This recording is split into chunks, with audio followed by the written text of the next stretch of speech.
시끄럽네. 조용한 식당 안. 이수연의 귀에 거슬리는 목소리가 파고들었다. 그녀는 잠시 숟가락을 멈추고 소리가 나는 쪽으로 무심하게 고개를 돌렸다. 늦은 점심시간이 지나 한산해진 돼지국밥집의 평화가 깨지는 순간이었다. 식당 내부는 오랜 세월의 흔적을 고스란히 간직하고 있었다. 벽에는 빛바랜 흑백 사진들이 걸려 있었고 윤이 날 정도로 다른 목재 테이블은 이곳을 거쳐간 수많은 손님들의 이야기를 품고 있는 듯했다. 공기 중에는 돼지뼈를 푹 고아낸 구수한 냄새와 잘 익은 깍두기의 시큼한 향이 기분 좋게 어우러져 있었다. 이곳은 근처 공군 부대 장병들에게 어머니의 손맛과 같은 위안을 주는 곳으로 유명했다.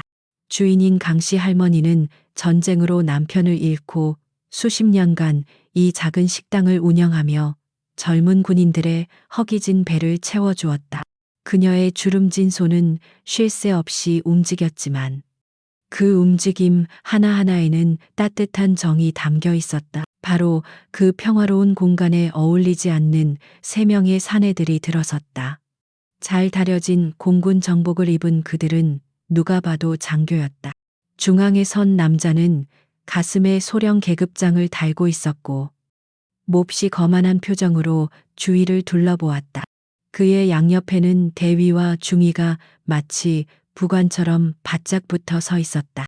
그들은 문을 열고 들어오는 순간부터 시끄러운 발소리와 큰 목소리로 식당의 조용한 분위기를 깨뜨렸다. 이수연은 그들을 잠시 쳐다보다가 다시 자신의 국밥 그릇으로 시선을 돌렸다. 회색 후드티에 청바지, 평범한 운동화 차림, 머리는 대충 하나로 묶었고 화장기 없는 얼굴은 영락없는 학생이나 평범한 직장인의 모습이었다. 그녀는 모처럼 얻은 휴가를 만끽하는 중이었다. 따끈한 국밥 국물은 어린 시절의 추억을 떠올리게 했고 잠시나마 빡빡한 군 생활에 긴장을 잊게 해주었다. 그녀는 이 소중한 평화가 방해받는 것을 원치 않았다. 아, 진짜 이런 데서 밥을 먹어야겠습니까? 시설 좀 보십시오. 박소령님, 완전 80년대 아닙니까? 김태환 대위가 아첨하는 목소리로 말했다. 그는 주변을 경멸적으로 훑어보며 입을 삐죽거렸다. 그의 말은 식당 안에 있는 다른 손님들의 귀에도 똑똑히 들렸다. 구석자리에서 식사하던 두 명의 사병은 자신들도 모르게 몸을 움츠리며 고개를 숙였다. 박민석 소령은 콧방귀를 뀌며 대답했다. 그러게 말이다. 젠장. 사령관님만 아니었어도 이런 누추한 곳에 발을 들일 일은 없었을 텐데. 전통과 역사가 중요하다나 뭐라나. 낡아 빠진 게 무슨 자랑이라고. 그는 마치 왕이라도 된 것처럼 빈자리에 털썩 주저앉았다. 그의 무례한 태도에 최진호 중위의 얼굴에 잠시 난처한 기색이 스쳤지만 그는 이내 표정을 감추고 선배들 옆에 조용히 앉았다.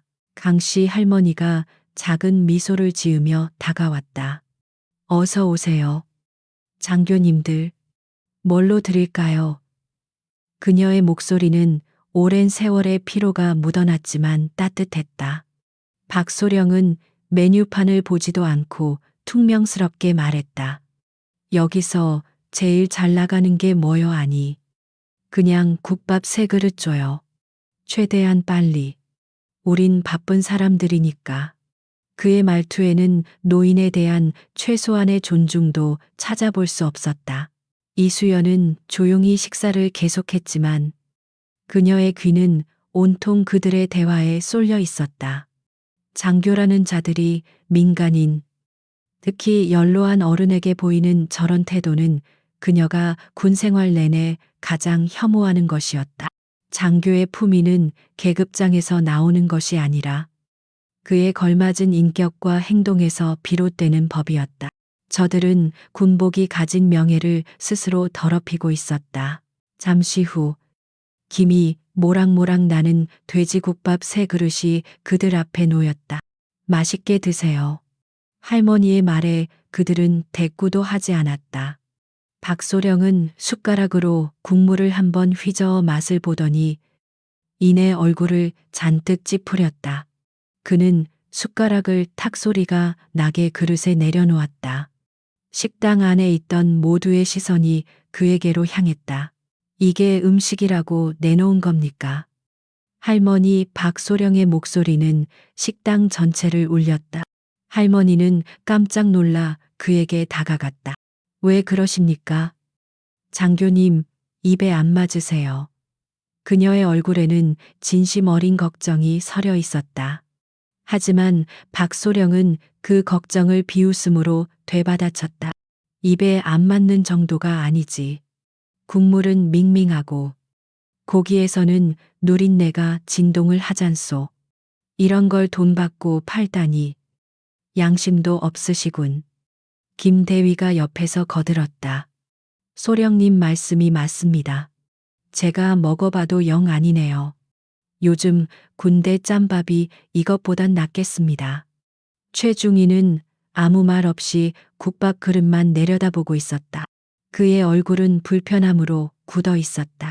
그는 이것이 명백한 트집이라는 것을 알았지만 두 선배 앞에서 감히 아무 말도 할 수 없었다.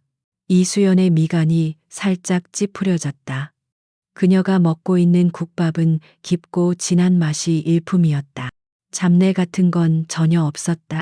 저들은 명백히 의도적으로 시비를 걸고 있었다. 자신의 권력을 이용해 약한 상대를 괴롭히는 저열한 행태였다. 그녀는 속으로 분노가 치밀어 오르는 것을 느꼈다. 군복을 입은 자는 민간인을 보호해야 할 의무가 있지. 괴롭힐 권리는 없다. 할머니는 어쩔 줄 몰라 하며 손을 비볐다. 죄송합니다. 장교님, 제가 바로 다시 만들어다 드리겠습니다. 혹시 양념이라도 더 필요하시면. 그녀의 친절한 제안에 박소령은 손을 내저으며 말을 끊었다. 됐소. 할머니 같은 사람이 다시 만든다고 뭐가 달라지겠어. 음식 만드는 법이나 제대로 배우쇼. 늙었다고 다 용서되는 게 아니니까. 그 순간 쨍그랑 하는 소리가 났다. 박소령이 분풀이라도 하듯 테이블을 손바닥으로 내리쳤고 그 충격에 할머니가 들고 있던 작은 접시가 바닥으로 떨어져 깨진 것이다. 할머니는 겁을 먹은 듯 어깨를 움츠렸다. 식당 안의 공기는 얼음장처럼 차갑게 식었다. 구석에 앉아 있던 사병들은 이제 거의 테이블 밑으로 들어갈 기세였다. 이수연은 더 이상 참을 수 없다고 판단했다. 그녀는 마지막 남은 국물을 깨끗이 비우고 숟가락과 젓가락을 조용히 내려놓았다. 그 작은 소리가 이상하게도 식당 전체에 울리는 것 같았다. 그녀는 자리에서 일어나 계산대로 걸어갔다. 그녀의 움직임은 고양이처럼 조용하고 침착했다. 그녀는 겁에 질린 할머니를 향해 일부러 밝은 목소리로 말했다. 그 목소리는 장교들에게도 충분히 들릴 만큼 컸다. 사장님, 잘 먹었습니다. 정말 맛있었습니다. 이 말은 박소령의 불평에 대한 명백한 반박이었다. 박소령의 얼굴이 굳어졌다. 감히 누군가 자신의 심기를 거스르리라고는 상상도 못한 표정이었다. 이수연은 계산을 마친 후 천천히 3명의 장교를 향해 몸을 돌렸다. 그녀의 눈빛은 더 이상 평범한 시민의 것이 아니었다. 그 안에는 날카롭고 차가운 강철 같은 의지가 서려 있었다. 3분. 군인이시라면 민간인에게, 특히 연장자에게 예의를 갖추는 법부터 배우셔야 할 것 같습니다. 이수연의 목소리는 나지막했지만 식당 안의 모든 사람에게 똑똑히 들렸다. 그녀의 말은 단순한 충고가 아니었다. 그것은 명백한 지적이었고 그들의 오만한 행동에 대한 정면 도전이었다. 박민석 소령의 얼굴이 순식간에 분노로 붉게 달아올랐다. 그는 자리에서 벌떡 일어나며 이수연을 노려보았다. 감히 어디서 나타난지도 모를 젊은 여자가 군 장교인 자신에게 훈계를 하려 드는가. 뭐야? 너 지금 누구한테 가르치려 드는 거야? 박소령이 턱을 치켜들며 위협적으로 말했다. 그의 옆에 있던 김태환 대위도 의자에서 일어나며 거들었다. 이봐요. 아가씨, 못 들을 소리를 들은 것 같은데 우리가 누군지 알고 나서 하는 소리요. 함부로 나섰다가 큰 코 다칠 수 있어. 그들의 말투에는 여자라는 이유만으로 깔보는 시선이 노골적으로 담겨 있었다. 하지만 이수연은 전혀 위축되지 않았다. 그녀는 차분한 시선으로 박소령의 계급장과 김대위의 계급장을 차례로 훑어보았다. 그리고는 다시 그들의 눈을 똑바로 쳐다보며 말했다. 계급이 당신들의 무례함을 정당화해주지는 않습니다. 오히려 당신들이 입고 있는 그 군복의 명예를 더럽히고 있을 뿐입니다. 당장 저 할머님께 사과하고 깨진 그릇값을 변상하십시오. 그녀의 당당한 태도에 박소령은 잠시 말문이 막혔다. 그러나 곧이어 더 큰 분노가 치밀어 올랐다.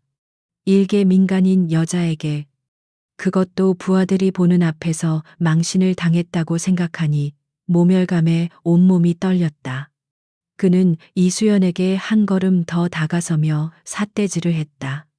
이 여자가 정말 겁을 상실했구나, 너. 지금 군인을 모욕하는 거야. 이게 얼마나 큰 죄인지 알아. 당장 무릎 꿇고 사과하지 않으면 군법에 따라 처리하겠어. 이수연은 그의 협박에 코웃음조차 치지 않았다. 그녀의 침착함은 오히려 불에 기름을 붓는 격이었다. 군법이라. 좋습니다. 그럼 한번 따져볼까요? 군인 복무 규율. 제 몇 조에 민간인을 협박하고 노인을 상대로 행패를 부려도 된다는 조항이 있습니까? 오히려 품위유지의 의무를 위반하고 대민 무리를 야기한 쪽은 당신들입니다. 그녀의 입에서 막힘없이 흘러나오는 군 관련 용어에 새 장교의 얼굴에 당혹감이 스쳐 지나갔다. 김 대위가 상황을 수습하려는 듯 혹은 더 악화시키려는 듯 비아냥거렸다. 아, 군대에 대해 뭘 좀 아는 모양이네. 남자친구가 군인이기라도 한가 아니면 군대 드라마를 너무 많이 봤나. 여자들은 제발 모르면 가만히 좀 있어줬으면 좋겠는데 말이야. 군대는 당신 같은 여자들이 소꿉놀이처럼 생각할 만한 곳이 아니라고. 그의 말에는 여성 전체에 대한 뿌리 깊은 편견과 멸시가 담겨 있었다. 이수연의 눈빛이 순간 얼음장처럼 차가워졌다. 다른 것은 참을 수 있어도 성별을 이유로 한 모욕은 그녀가 결코 용납할 수 없는 것이었다. 그녀는 더 이상 이들과 대화를 이어갈 가치가 없다고 판단했다. 말로 해서는 안 된다면 다른 방법을 쓸 수밖에 없었다. 그녀의 마음속에서 무언가 단단히 결심이 섰다. 마지막으로 경고합니다. 지금 당장 사과하고 여기서 떠나십시오.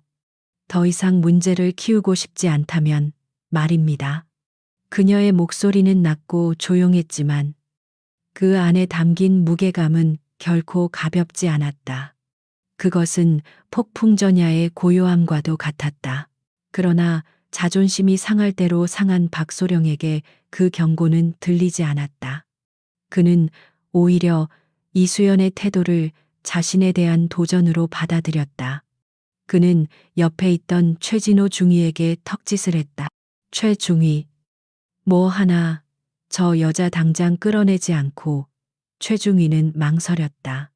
그의 양심이 이것은 잘못된 일이라고 소리치고 있었다. 하지만 선임 장교의 명령을 거역할 수는 없었다. 그는 마지못해 이수연에게 다가갔다. 저 아가씨, 좋게 말할 때 그냥 가시는 게. 최중희가 그녀의 팔을 잡으려고 손을 뻗는 순간이었다. 이수연은 몸을 살짝 비트는 것만으로 그의 손길을 피했다. 너무나 자연스럽고 부드러운 움직임이라 최중희는 자신이 헛손질을 했다는 사실조차 잠시 인지하지 못했다. 박소령은 그 모습을 보고 답답하다는 듯 소리쳤다.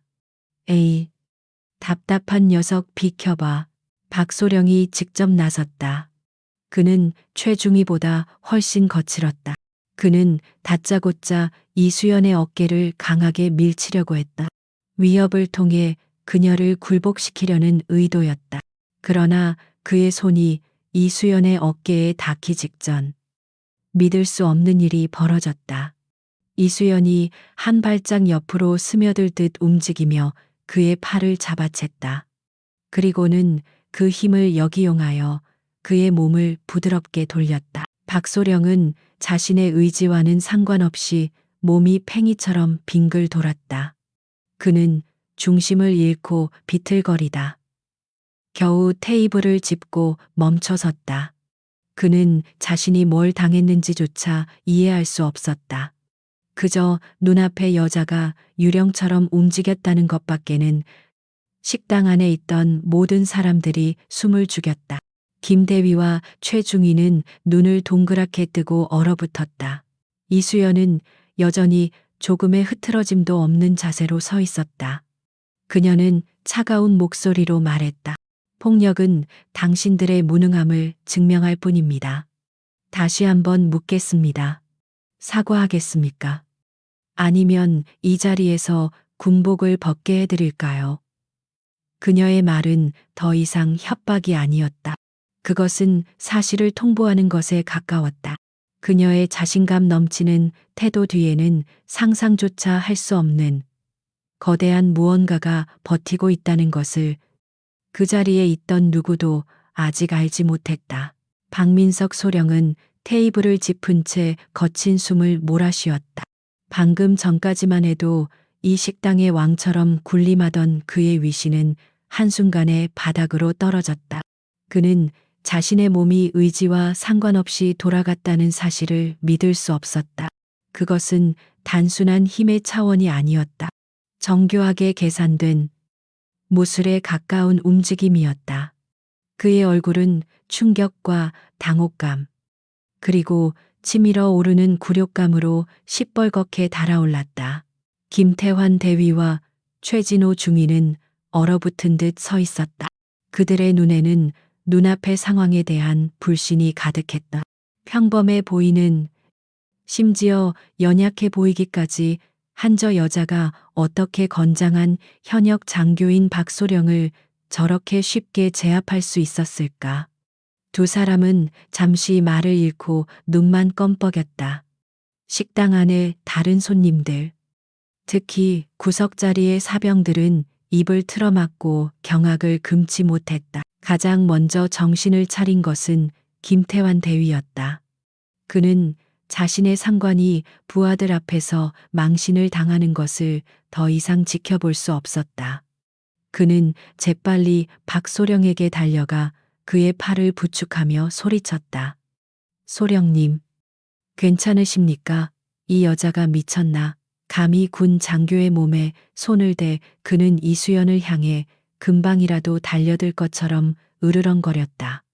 그의 목소리는 상황을 수습하기 위함이 아니라 오히려 위협을 통해 잃어버린 우위를 되찾으려는 발악에 가까웠다. 박소령은 김대위의 부축을 뿌리치고 자세를 바로 했다. 그는 옷매무새를 가다듬으며 애써 침착한 척했지만 가늘게 떨리는 손끝이 그의 분노를 고스란히 드러내고 있었다. 그는 이수연을 머리부터 발끝까지 다시 훑어보았다. 이번 그의 시선에는 단순한 경멸을 넘어선 노골적인 적의가 담겨 있었다.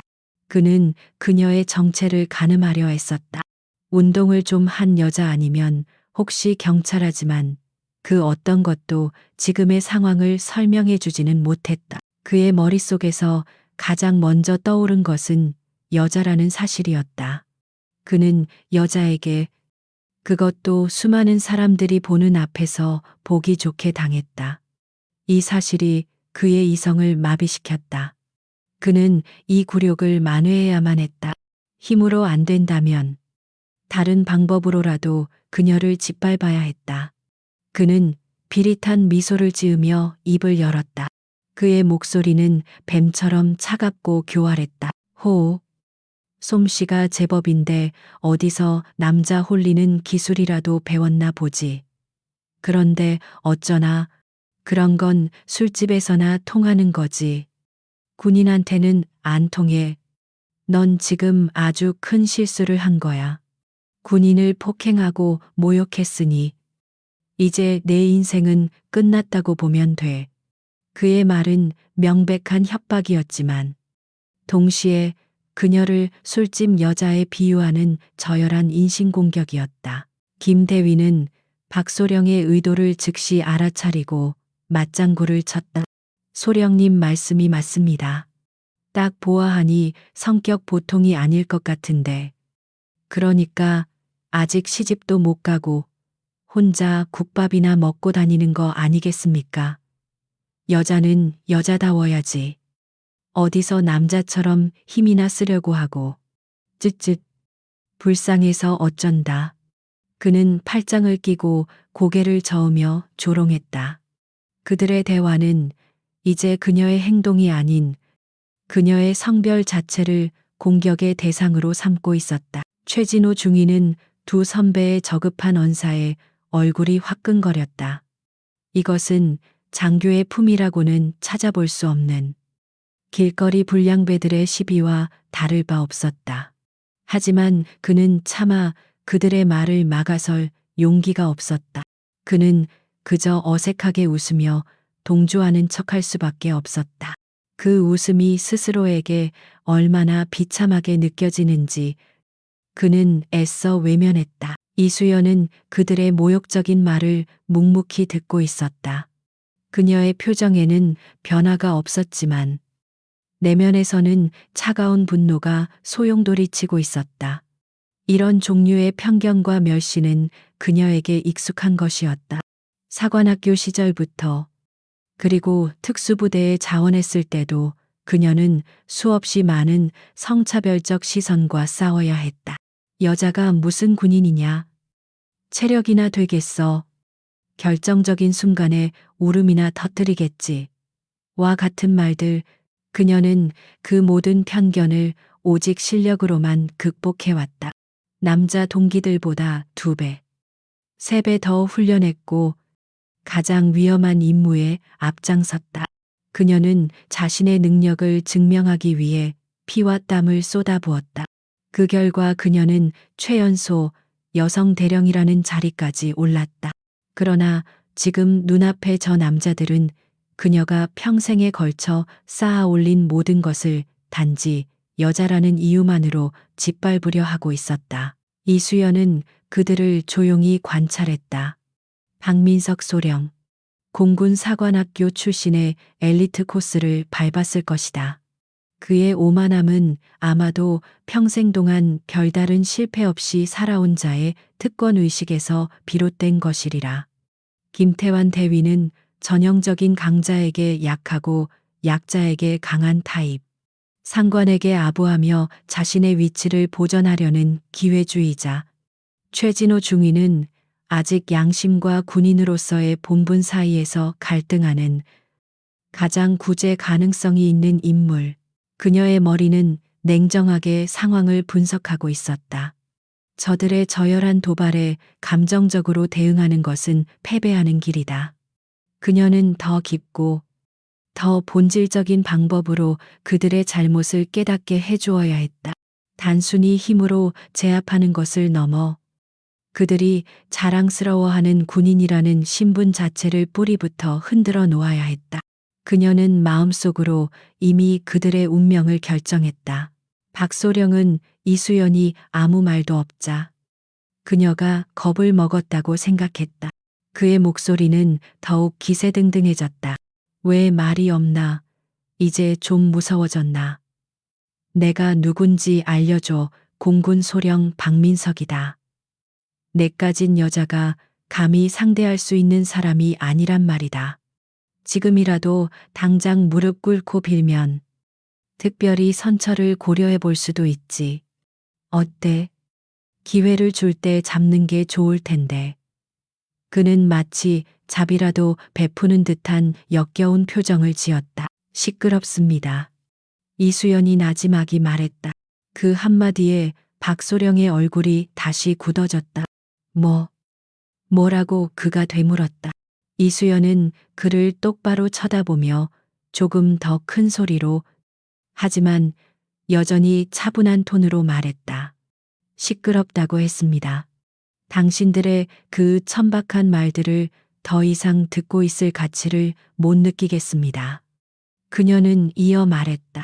여자는 주방에나 있으라고 했습니까? 당신 같은 군인이 지키는 나라라면 차라리 내가 직접 총을 들고 전장에 나가는 게 더 안전하겠습니다. 그리고 당신이 입고 있는 그 군복, 그것은 당신이 여자보다 우월하다는 증표가 아니라 국민을 위해 봉사하겠다는 신성한 약속의 상징입니다. 당신들은 그 약속을 배반하고 있습니다. 그녀의 말은 날카로운 비수가 되어 새 장교의 가슴에 박혔다. 특히 국민을 위해 봉사한다는 대목에서 최중위는 고개를 숙였다. 강씨 할머니도 구석의 사병들도 모두 이수연을 경이로운 눈으로 쳐다보았다. 그녀는 그들이 평소에 하고 싶었지만 힘이 없어 하지 못했던 말을 대신 해주고 있었다. 그녀의 작고 가녀린 몸에서 뿜어져 나오는 기백은 거구의 장교 3명을 압도하고도 남았다. 박소령은 이제 이성을 완전히 잃었다. 그녀의 논리 정연한 반박에 말문이 막히자 그는 가장 원시적인 방법으로 분노를 표출하기로 결심했다. 그는 더 이상 그녀와 말싸움을 할 생각이 없었다. 그는 이를 갈며 말했다. 좋아. 내가 그렇게 잘났으면 그 잘난 주둥이가 얼마나 버틸 수 있는지 한번 보자. 김대위, 최중위 우리는 간다. 이런 미친 여자랑 더 이상 엮일 필요 없어. 그는 일부러 자리를 뜨는 척했다. 그러면서 김대위와 최중위에게 눈짓을 보냈다. 두 사람은 그의 의도를 알아차리고 길을 비켜섰다. 박소령은 계산대 쪽으로, 즉 이수연이 서 있는 방향으로 걸어갔다. 그의 걸음걸이는 의도적으로 거만하고 위협적이었다. 그는 문으로 나가기 위해 그녀의 옆을 지나가야만 했다. 그는 이수연과 어깨가 스칠 정도의 거리까지 다가왔다. 그의 눈에는 비열한 웃음기가 번졌다. 그는 그녀를 그냥 지나칠 생각이 없었다. 그는 자신의 건장한 몸으로 그녀의 어깨를 강하게 부딪혀서 넘어뜨릴 작정이었다. 연약한 여자가 건장한 남자의 고의적인 충돌을 버텨낼 리 없었다. 바닥에 넘어진 그녀를 보며 조롱하고 떠나는 것. 그것이 그가 생각해낸 가장 통쾌한 복수였다. 비켜. 그가 짧게 내뱉었다. 하지만 이수연은 움직이지 않았다. 그녀는 마치 바닥에 뿌리라도 내린 듯 그 자리에 굳건히 서 있었다. 그녀의 시선은 그의 눈을 피하지 않고 정면으로 마주하고 있었다. 그 눈빛은 모든 것을 꿰뚫어 보는 듯 깊고 고요했다. 박소령은 그 눈빛에 순간적으로 섬뜩함을 느꼈지만 이미 멈출 수는 없었다. 그는 이를 악물고 그대로 어깨를 밀어붙였다. 쿵 하는 둔탁한 소리가 났다. 박소령의 어깨와 이수연의 어깨가 정면으로 충돌했다. 그는 자신의 모든 체중을 실어 부딪혔다. 이 정도 충격이면 그녀는 분명 비명을 지르며 나뒹굴어야 했다. 그러나 그의 예상은 완전히 빗나갔다. 이수연은 단일 밀리미터도 밀려나지 않았다. 그녀는 충격을 모두 흡수한 듯 미동조차 하지 않았다. 오히려 충격을 가한 쪽은 박소령 자신이었다. 그는 마치 거대한 바위에 부딪힌 것처럼 어깨에 짜릿한 통증을 느끼며 뒤로 한 걸음 주춤했다. 그는 믿을 수 없다는 표정으로 자신의 어깨와 이수연을 번갈아 쳐다보았다. 이수연은 천천히 고개를 들어 그를 바라보았다. 방금 전까지 그녀의 눈에 남아있던 최소한의 연민마저 사라져 있었다. 지금 그녀의 눈은 감정이란 존재하지 않는 오직 적을 향한 살기만이 서려 있는 특수부대원의 눈빛으로 변해 있었다. 그녀의 입술이 천천히 열렸다. 기회는 끝났습니다. 소령. 그녀의 목소리는 사형 선고처럼 차갑게 식당 안에 울려 퍼졌다. 박소령은 그제야 깨달았다. 자신이 건드린 것은 평범한 여자가 아니라는 것을, 자신이 지금 마주하고 있는 것은 감당할 수 없는 거대한 무언가라는 것을. 하지만 후회하기에는 이미 너무 늦어 있었다. 박민석 소령은 마치 단단한 강철벽에 부딪힌 것 같은 충격의 뒤로 주춤했다. 어깨뼈가 욱신거렸다. 그는 자신의 온 체중을 실어 부딪혔음에도 불구하고 눈앞의 여자는 바닥에 깊게 뿌리내린 거목처럼 흔들림이 없었다. 오히려 충격의 여파는 고스란히 그에게로 되돌아왔다. 그의 얼굴에 떠오른 것은 당혹감을 넘어선 경악이었다. 물리 법칙을 거스르는 듯한 이 현상을 그의 상식으로는 도저히 이해할 수 없었다. 김태환 대위와 최진호 중위 역시 눈앞의 광경을 믿을 수 없다는 듯 입을 벌리고 굳어 있었다. 그들의 시선은 미동도 없이 서 있는 이수연과 충격으로 비틀거리는 박소령 사이를 불안하게 오갔다. 식당 안의 공기는 팽팽하게 당겨진 시위처럼 긴장감이 감돌았다. 작은 숨소리 하나 내기 어려울 정도의 정막 속에서 오직 박소령의 거친 숨소리만이 울려 퍼졌다. 기회는 끝났습니다. 소령. 이수연의 차가운 목소리는 그 정막을 깨고 그의 뇌리에 비수처럼 밝혔다. 그 목소리에는 더 이상의 경고나 자비가 담겨 있지 않았다. 그것은 돌이킬 수 없는 선을 넘었다는 최종 통보와도 같았다. 박소령은 그녀의 눈을 보았다. 그 깊이를 알 수 없는 차가운 눈동자 속에서 그는 처음으로 두려움이라는 감정을 느꼈다. 정체불명의 존재 앞에서 느끼는 원초적인 공포였다. 그러나 그 공포는 그의 끓어오르는 굴욕감을 이기지 못했다. 그는 공군 소령 박민석이었다. 사관학교를 우수한 성적으로 졸업하고 동기들 중 가장 먼저 소령 계급장을 단 엘리트였다. 그런 그가 일개 민간인 여자에게, 그것도 부하들과 사병들이 보는 앞에서 연이어 망신을 당했다. 그의 자존심은 산산조각이 났다. 이성을 상실한 분노가 두려움을 집어삼켰다. 그는 여기서 물러선다면 다시는 부하들 앞에 설 수 없으리라 생각했다. 이 미친년이. 박소령은 짐승처럼 으르렁거리며 이성을 놓아버렸다. 그는 더 이상 말로 그녀를 제압할 수 없다는 것을 깨달았다. 남은 것은 오직 원초적인 폭력뿐이었다. 그는 이수연의 멱살을 잡기 위해 성난 들소처럼 달려들었다. 그녀의 가녀린 목을 움켜쥐고 바닥에 내동댕이 쳐야만 이 지독한 굴욕감이 사라질 것 같았다. 그의 손이 매처럼 이수연의 후드티 옷깃을 향해 날아갔다. 김 대위는 소령님, 안 됩니다 라고 외치려 했지만 너무 늦었다. 박소령의 움직임은 빨랐다. 하지만 이수연의 반응은 그보다 훨씬 더 빨랐다. 그녀는 박소령이 달려드는 순간에도 피하지 않았다. 오히려 그녀는 반걸음 앞으로 내디디며 그의 품으로 파고들었다. 그녀의 움직임은 마치 흐르는 물과 같았고 모든 동작에는 한치의 망설임이나 낭비가 없었다. 박소령의 손이 그녀의 옷깃을 거의 잡으려는 찰나 이수연의 왼손이 번개처럼 솟아올라 그의 오른쪽 손목을 감아쥐었다. 그것은 단순한 잡기가 아니었다. 그녀의 손가락은 정확하게 그의 손목 관절과 힘줄의 급소를 파고들었다. 동시에 그녀는 허리를 축으로 부드럽게 몸을 회전시켰다.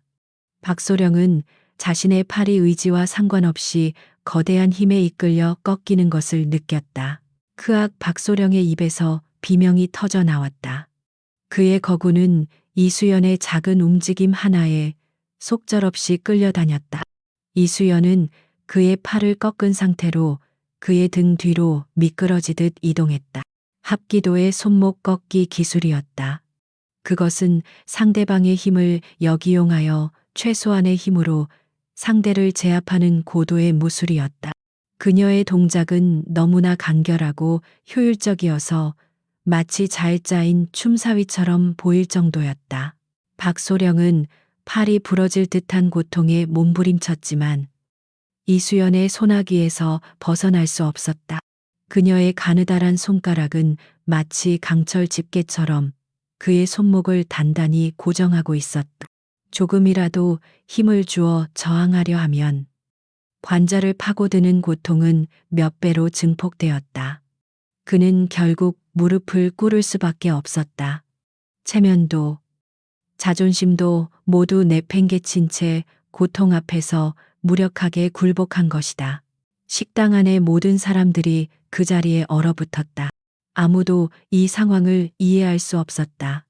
방금 전까지만 해도 위세등등하던 공군 소령이 이름 모를 젊은 여성의 손에 제압당해 고통스러운 비명을 지르며 무릎을 꿇고 있었다.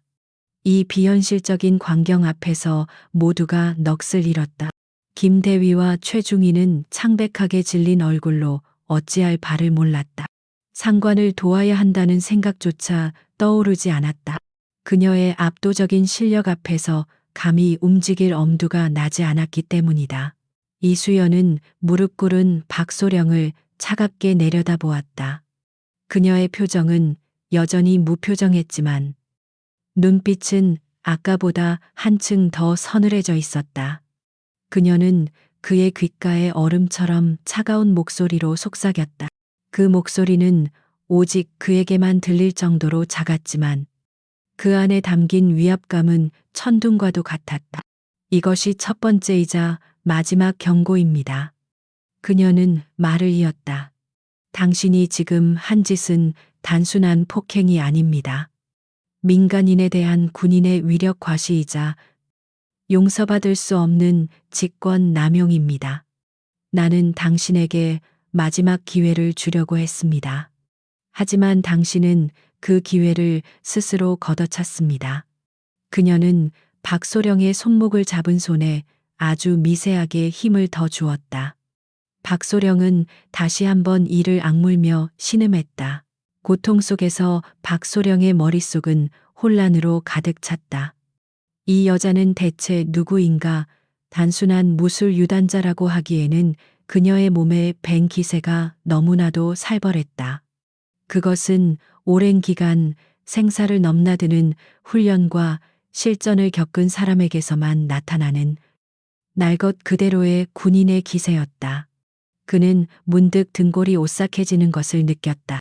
어쩌면 자신이 정말로 건드려서는 안 될 사람을 건드렸을지도 모른다는 불길한 예감이 그의 온몸을 휘감았다. 이수연은 박소령이 충분히 고통을 느꼈다고 판단했는지 그의 손목을 잡았던 손을 조용히 놓아주었다. 마치 더러운 것을 만졌다는 듯이 손을 툭툭 터는 그녀의 모습은 박소령에게 또 다른 굴욕감을 안겨주었다. 자유로워진 박소령은 비틀거리며 일어나 뒷걸음질 쳤다.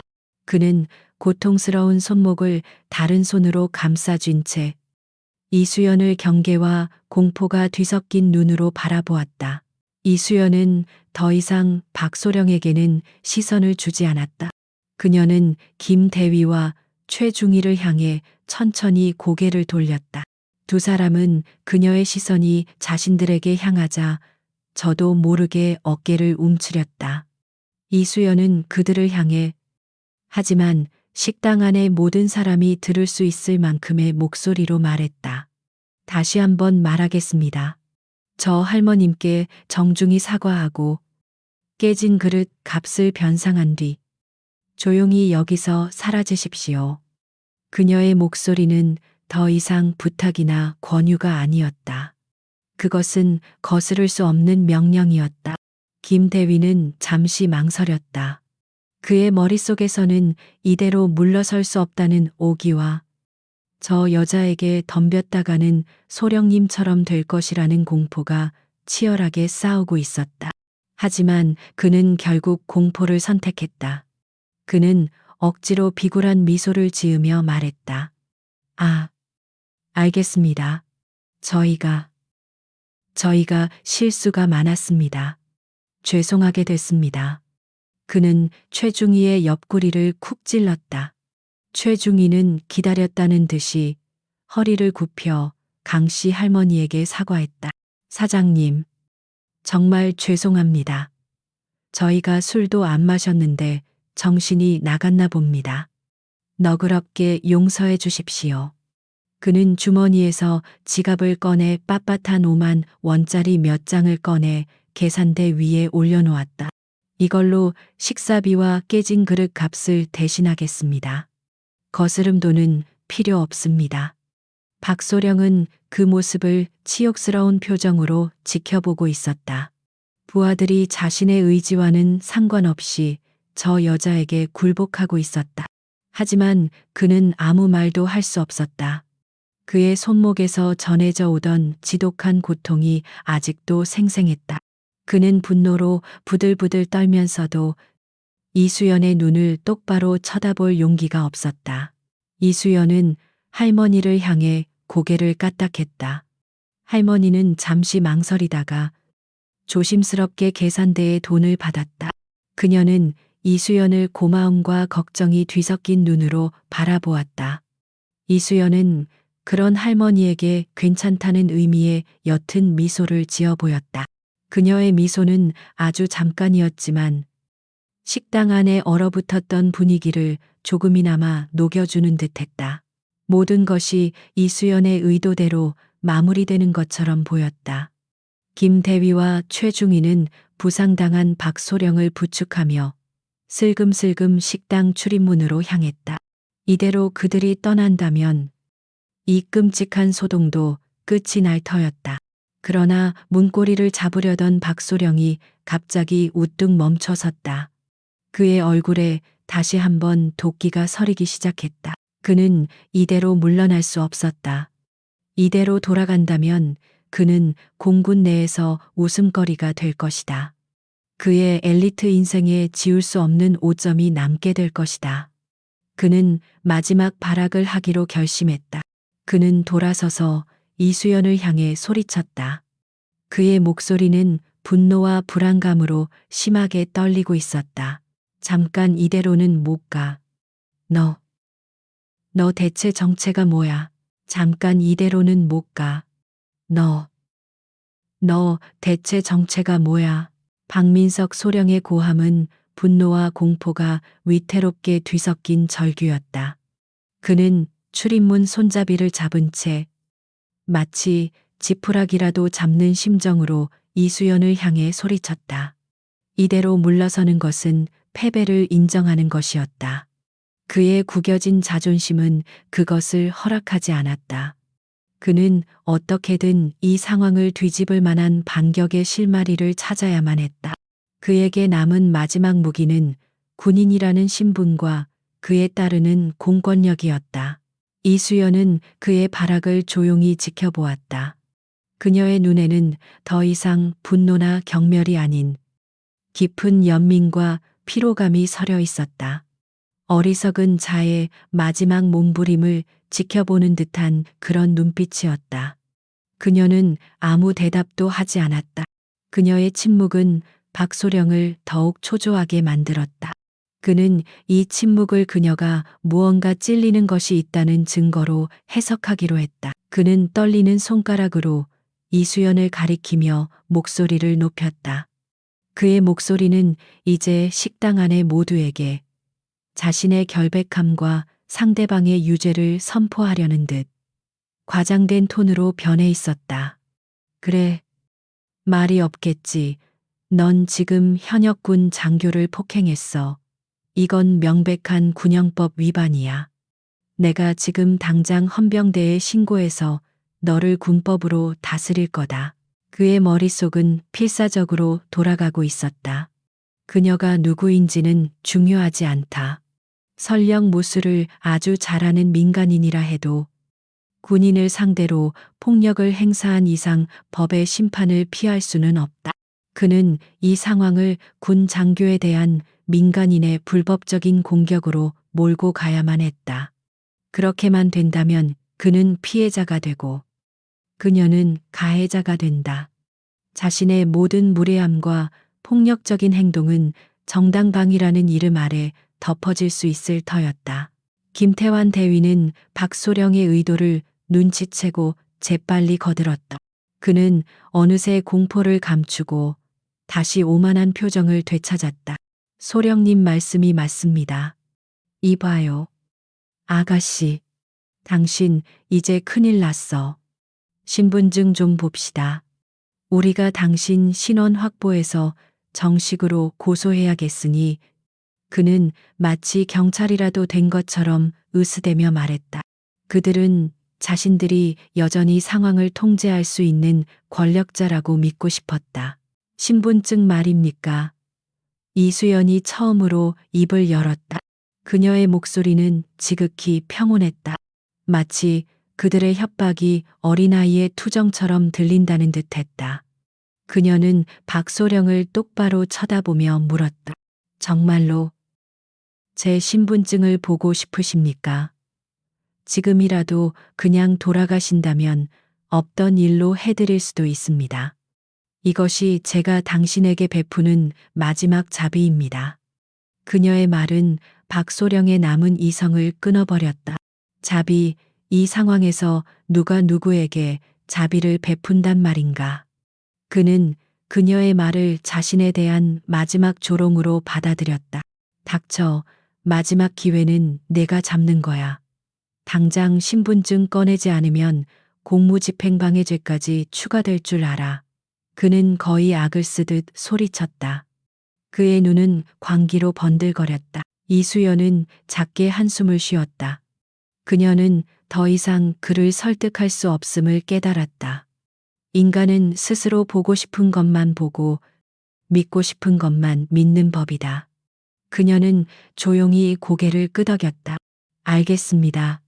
당신들이 원하신다면 보여드리지요. 그녀의 말에 박소령의 얼굴에 희미한 승리감이 떠올랐다. 그는 그녀가 곧 주민등록증을 꺼내리라 예상했다. 이수연은 자신의 회색 후드티 주머니에 천천히 손을 넣었다. 그녀의 움직임은 너무나 느리고 태연해서 오히려 보는 사람의 애를 태울 정도였다. 식당 안의 모든 사람들이 숨을 죽이고 그녀의 손에 시선을 고정했다. 주머니에서 나온 것은 평범한 갈색 가죽 지갑이었다. 그녀는 지갑을 열고 그 안을 들여다보았다.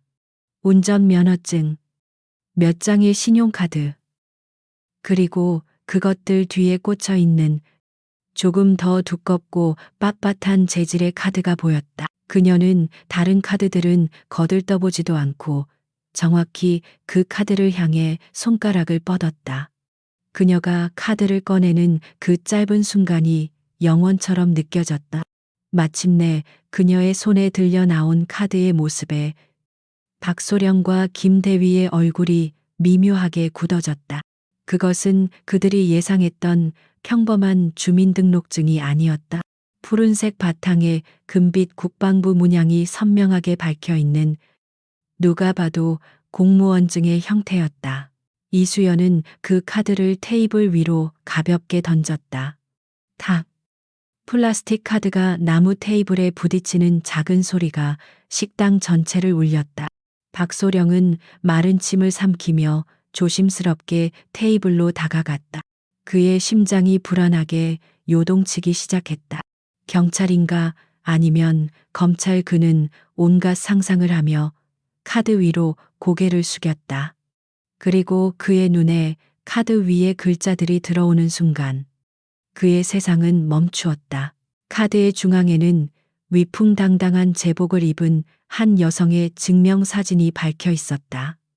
지금 눈앞의 후드티 차림과는 전혀 다른 날카롭고 위험 있는 모습이었다. 그리고 그 사진 옆에 적힌 글자들은 그의 동공을 지진이라도 난 것처럼 뒤흔들었다. 대한민국 육군 대령 이수연, 소속 특수전사령부, 대령, 이수연, 특수전사령부. 그 글자들이 그의 뇌 속에서 의미를 갖추기까지는 몇 초의 시간이 걸렸다. 처음에는 이해할 수 없었다.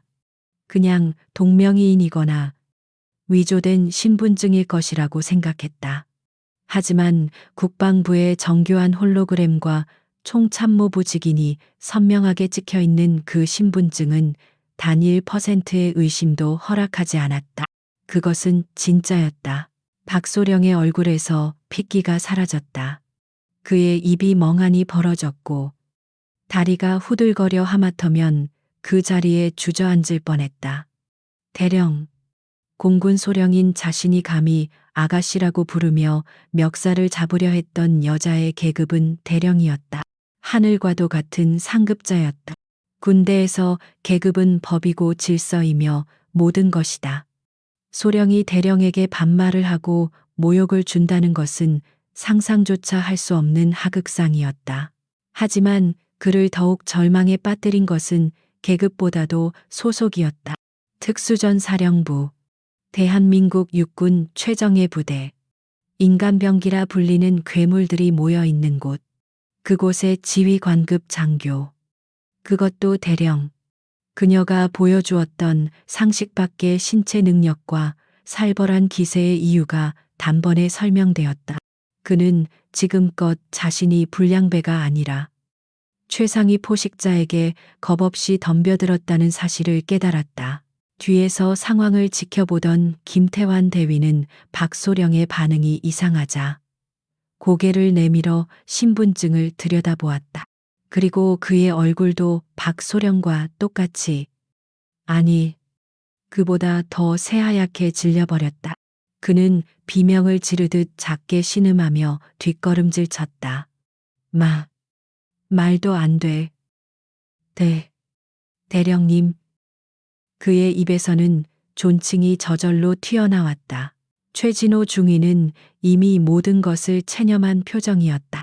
그는 두 선배가 신분증을 확인하기도 전에 이수연이 카드를 꺼내는 순간부터 직감적으로 알았다. 자신이 엄청난 잘못을 저질렀다는 것을. 그는 군인 집안에서 자라 누구보다 군대의 생리를 잘 알았다. 소령이 특전사 대령에게 행패를 부리고 폭행을 시도했다. 이것은 단순히 징계로 끝날 문제가 아니었다. 군복을 벗는 것은 물론이고 군사재판에 회부되어 실형을 살 수도 있는 중죄였다. 그의 군 생활은 오늘 여기서 끝났다. 식당 안의 공기는 완전히 얼어붙었다. 시간마저 멈춘 듯했다. 구석자리의 사병들은 자신들의 눈을 의심했다. 그들은 자신들도 모르게 자리에서 일어나 부동자세를 취할 뻔했다. 강씨 할머니는 군 계급에 대해서는 잘 몰랐지만 방금 전까지 기세등등하던 장교들이 유령이라도 본 것처럼 겁에 질려 있는 모습을 보고 상황이 완전히 역전되었음을 깨달았다. 박민석 소령은 아무 말도 하지 못했다. 아니, 할 수 없었다. 그의 머릿속은 하얗게 비어버렸다. 사과하고 떠나라는 그녀의 마지막 자비를 걷어찬 사람은 바로 자신이었다. 스스로 무덤을 판 것이다. 그는 이수연을 쳐다볼 용기조차 나지 않았다. 그는 천천히 고개를 숙였다. 그의 어깨는 한없이 작아져 있었다. 방금 전까지 세상을 다 가진 듯 거만했던 공군 소령의 모습은 온데간데 없었다. 그 자리에는 자신의 어리석음이 불러온 끔찍한 결과를 마주한 한심한 사내만이 서 있을 뿐이었다. 시간이 멈춘 듯한 정적 속에서 박민석 소령은 차가운 나무 테이블 위에 놓인 자신의 운명을 내려다보고 있었다. 대령 이수연, 특수전사령부. 그 6글자는 그의 뇌리에서 지워지지 않는 낙인처럼 새겨졌다. 그의 머릿속은 수만 가지 생각으로 복잡하게 얽혔다가 이내 하얗게 비어버렸다. 후회, 공포, 절망. 그 어떤 단어로도 지금 그의 심정을 온전히 표현할 수는 없었다. 그는 자신이 얼마나 끔찍하고 돌이킬 수 없는 실수를 저질렀는지 뼈저리게 깨달았다. 하지만 현실을 받아들이지 못하는 사람이 꼭 한 명은 있는 법이다. 바로 김태환 대위였다. 그는 박소령 옆에서 하얗게 질린 얼굴로 서 있었지만 그의 눈동자는 이성을 잃은 채 불안하게 흔들리고 있었다. 그의 머릿속은 이 충격적인 현실을 부정하기 위한 필사적인 자기 합리화로 가득 차 있었다. 저 신분증은 가짜일 것이다. 저 여자는 우리를 속이기 위해 정교하게 위조된 신분증을 사용하는 사기꾼일 것이다. 그렇지 않고서야 말이 되지 않았다. 일개 식당에서 우연히 만난 후드티 차림의 평범한 여자가 육군 대령. 그것도 특전사 소속일 리가 없었다. 그의 얄팍한 경험과 편견이 만들어낸 세상 속에서는 결코 일어날 수 없는 일이었다. 그의 이성은 현실을 부정하는 쪽을 택했다. 공포가 극에 달하면 인간은 종종 가장 어리석은 선택을 하기 마련이다. 가짜야. 김대위가 갑자기 미친 사람처럼 소리쳤다. 그의 목소리는 정적을 깨고 식당 안에 날카롭게 울려 퍼졌다. 저건 가짜 신분증이야. 저 여자가 우릴 속이고 있는 거라고 소령님. 정신 차리십시오. 그는 박소령의 어깨를 흔들며 외쳤다.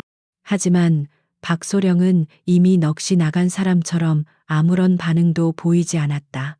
김대위는 박소령이 겁을 먹고 이성을 잃었다고 판단했다. 그는 자신이 이 상황을 바로잡아야 한다고 생각했다. 여기서 저 여자의 사기 행각을 밝혀내고 제압한다면 오히려 영웅이 될 수도 있을 터였다. 그는 자신의 어리석은 망상에 스스로를 설득했다.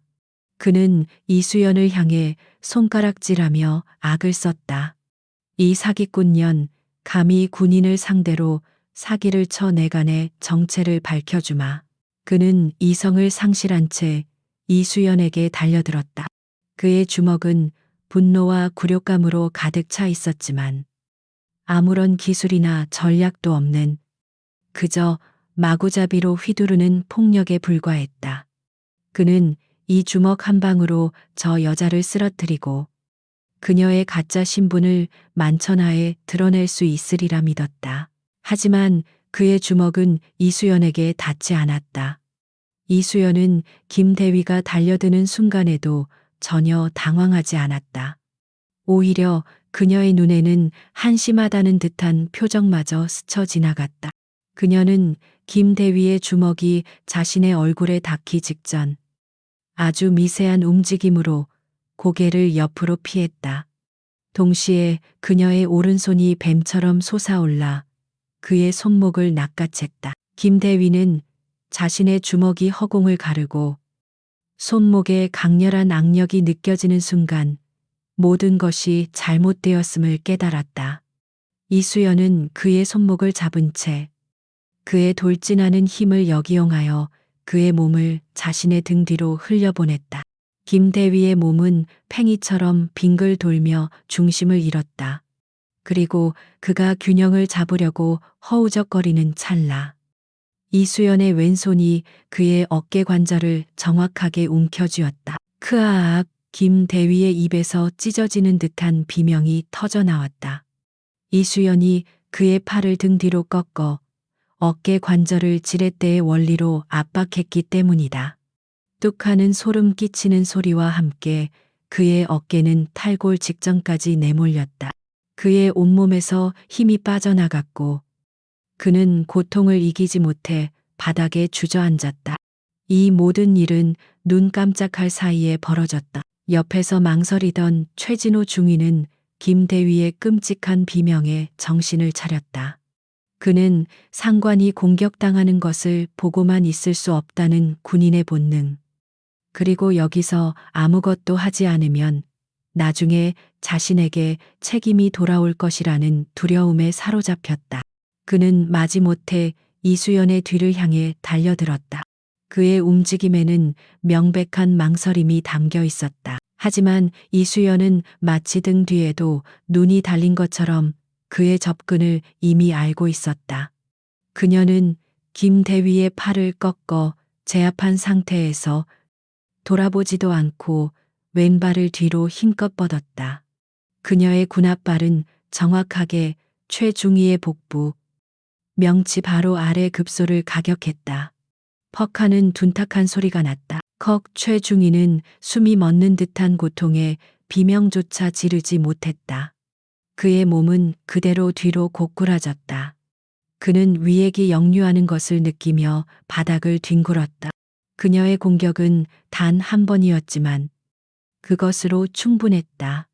그녀는 최소한의 움직임으로 두 명의 건장한 장교를 순식간에 전투불능 상태로 만들어버렸다.